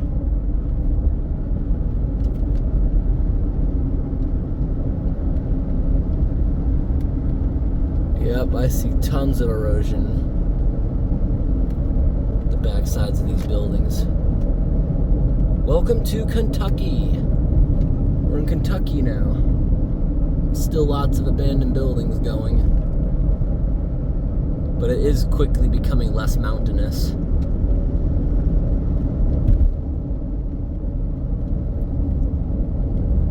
When I was once looking at a bunch of abandoned properties in Kentucky, I found some pretty cool ones actually. Kentucky's got much flatter land.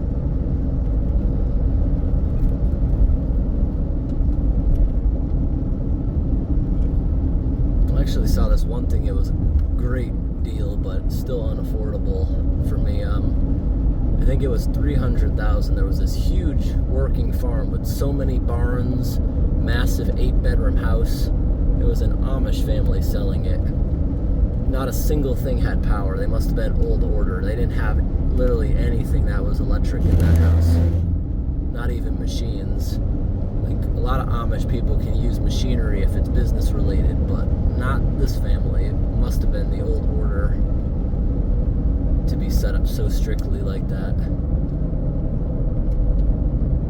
That's why it was so cheap, because most people that would want to buy that, unless it was another Amish person, it's going to be a lot to upgrade. I love this abandoned stuff we keep going by. These old trucks and machines. Definitely a great ride if you're ever driving through these areas. So, my route today, if you ever wanted to do my same route, exactly what I plotted. So if you're coming from the northeast, I would plot Kentucky Caverns, then I would add that Walmart location as a stop, and I would add the town of War as a stop, and that would bring you through the exact same thing. Wow, that house is beautiful.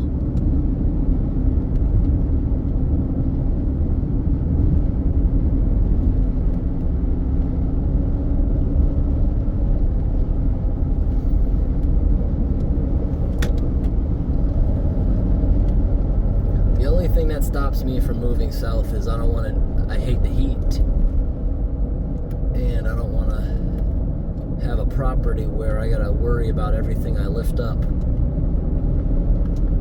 West Virginia doesn't have too many venomous things, but they do, I believe, have, I think, both types of rattlesnake, timber and diamond. They definitely got one of them. And up north, we do technically have it, but many areas don't even label it as a breeding species.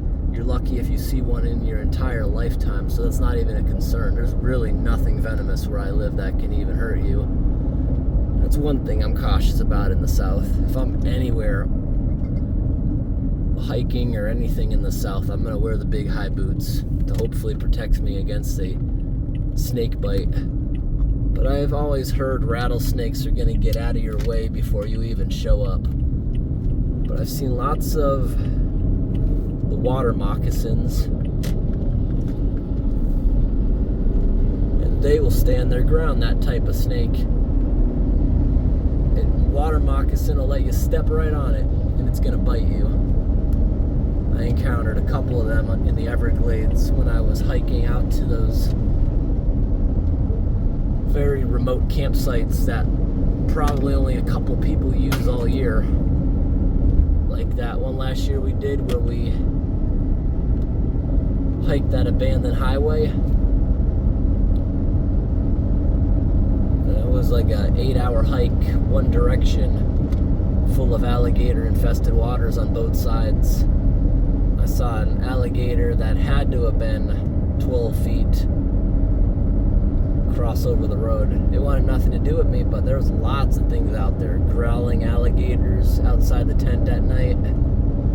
But apparently that's normal and they won't hurt you. They just are afraid of the new tent object in their area.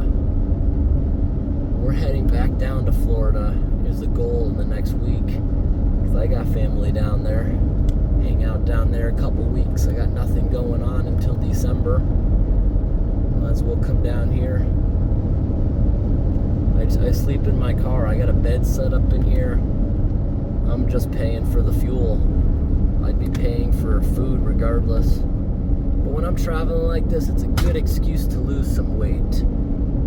Last year going down to Florida, I was 212 pounds, which isn't too bad, but I got myself down to 190 in that month, hiking and watching myself, what I was eating, and now I'm back up to 195. I'm gonna do the same thing. I want to try to get down to 180, because just that little bit of weight loss will make me feel a lot more energized.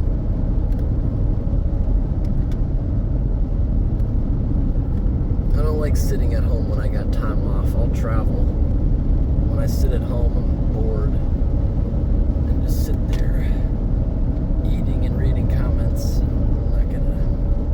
I'd rather be out and about exploring. Gas right now is really cheap. I don't know why my area gas prices are staying around $3. My friends in the South tell me that everything's like around the $2 mark.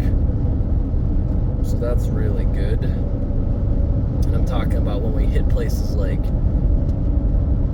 Arkansas, Alabama, those places.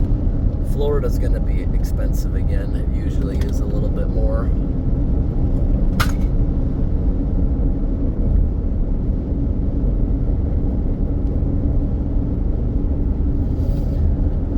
Seen something abandoned in a bit. I'm gonna shut the camera off in maybe another 10-20 minutes if we don't see much. I've explored Kentucky quite a few times. They got a good amount of stuff to explore, but there's no place like West Virginia that's so widespread for abandoned stuff. Pennsylvania's got a ton of it. I love the laws in Pennsylvania. Everything's open to the public. Landowners don't even bother posting abandoned buildings, because if you get hurt on it, it's your own fault. That's why everything's open. The state of Pennsylvania leaves so many abandoned tunnels and abandoned structures open to the public. And if you get hurt, it's on you. I love those laws. They'll have a big sign outside a bunch of places saying, by entering this property, you assume all risk. Soft floors, falling concrete, venomous creatures, dangerous animals, asbestos, broken glass, poor air quality. You accept all responsibility by entering things. I love laws like that. But then you got places like Massachusetts and Connecticut, everything's boarded up with no trespassing signs everywhere. Because if you get hurt, you can actually go after those landowners. That's why I left.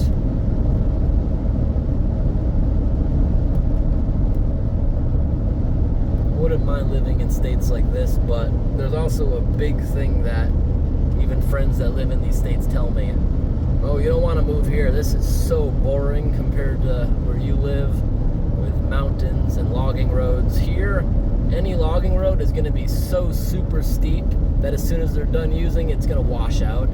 It's not the terrain for beavers to really be active in. Every usable spot that's not mountainous is farm.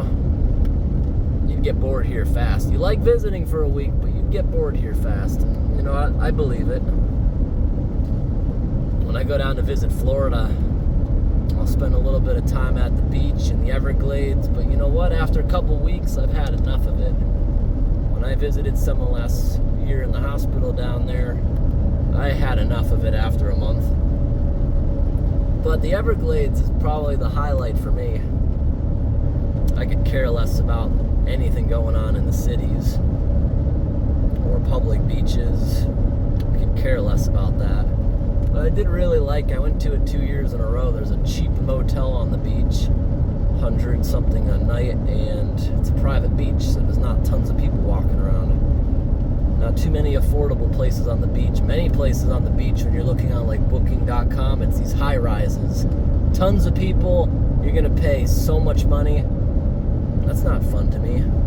I wanna be in wilderness areas. That's why I love the Everglades. They have wilderness beaches. They're only $20 a night to reserve those spots. But the wilderness beaches, you gotta be a little more careful. Stingrays and crocodiles are on those beaches. It's safe to go in the water, the park rangers say. The crocodile doesn't really want anything to do with you. attacks are usually only by people provoking them. Now, stingray, that could hurt you badly if you step on it, but it's not going to go out of its way. It wants nothing to do with you. It'll just defend itself if you step on it. They say if you go in those cloudy waters where you can't see anything, drag your feet. The vibrations will make the stingray be gone before you get there. The stingrays like to bury themselves in the silt, just like the Gulf. The whole coast is foggy waters because it's very silty, especially the southern area of Florida, southern west coast, the Everglades. It's so silty, the sand is so fine, even the slightest little ripples in the water, not even waves, make it where you can't see anything. But I would love to, on this trip, camp on one of the Florida Key Islands in the Everglades. They have many islands you can reserve for yourself, tropical islands for $20 a night. They just advise, don't camp in the woods, camp on the beach. There's lots of venomous spiders and creatures that can kill you if you go in there. There's no trails, so don't go into that deep vegetation. We don't recommend it. But I do like going to Florida when it's cooler. You don't really see many venomous snakes compared to what people say would be there in the summer. Okay, there's still lots of abandoned buildings, but they're not exactly in the worst shape. We're approaching that halfway mark on the gas tank, so we'll stop pretty soon. But I'm already out of the area where I'm really worried because now looking at the map, the roads aren't as treacherous. It's still very rural, but we got a signal pretty much everywhere. I'm gonna program a gas station pretty soon, but I'm gonna program it a couple hours out so I'm not continuously stopping for half a tank. I enjoy rides through any unfamiliar territories.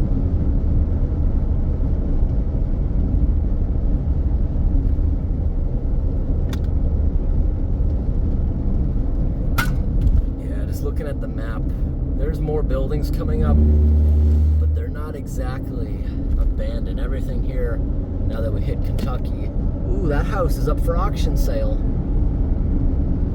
Usually when a house hits an auction, it means something is severely wrong about it, and they'll do auction to get the best price because they don't have to disclose anything that's wrong with it. That's for you to determine. Like when I did my home auction, they gave me, I believe, 60 days to back out of it, but I would forfeit my down payment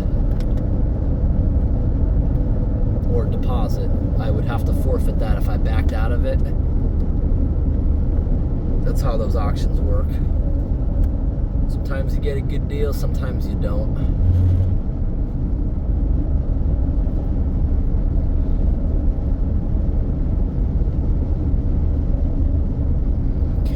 Really too much more abandonness going on. I think we'll end this video here. If we see anything else exciting, which I'm sure we will, because we're going out now to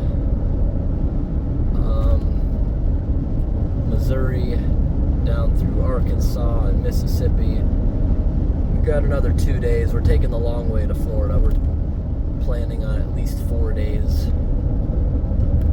I like to take many different routes because most of the things I film aren't really public knowledge. They're just things we come across.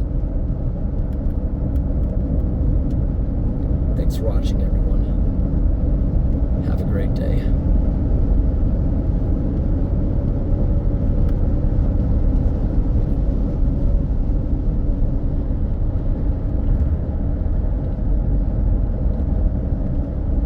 Area also flooded bad. I see a lot of debris in the trees on the left.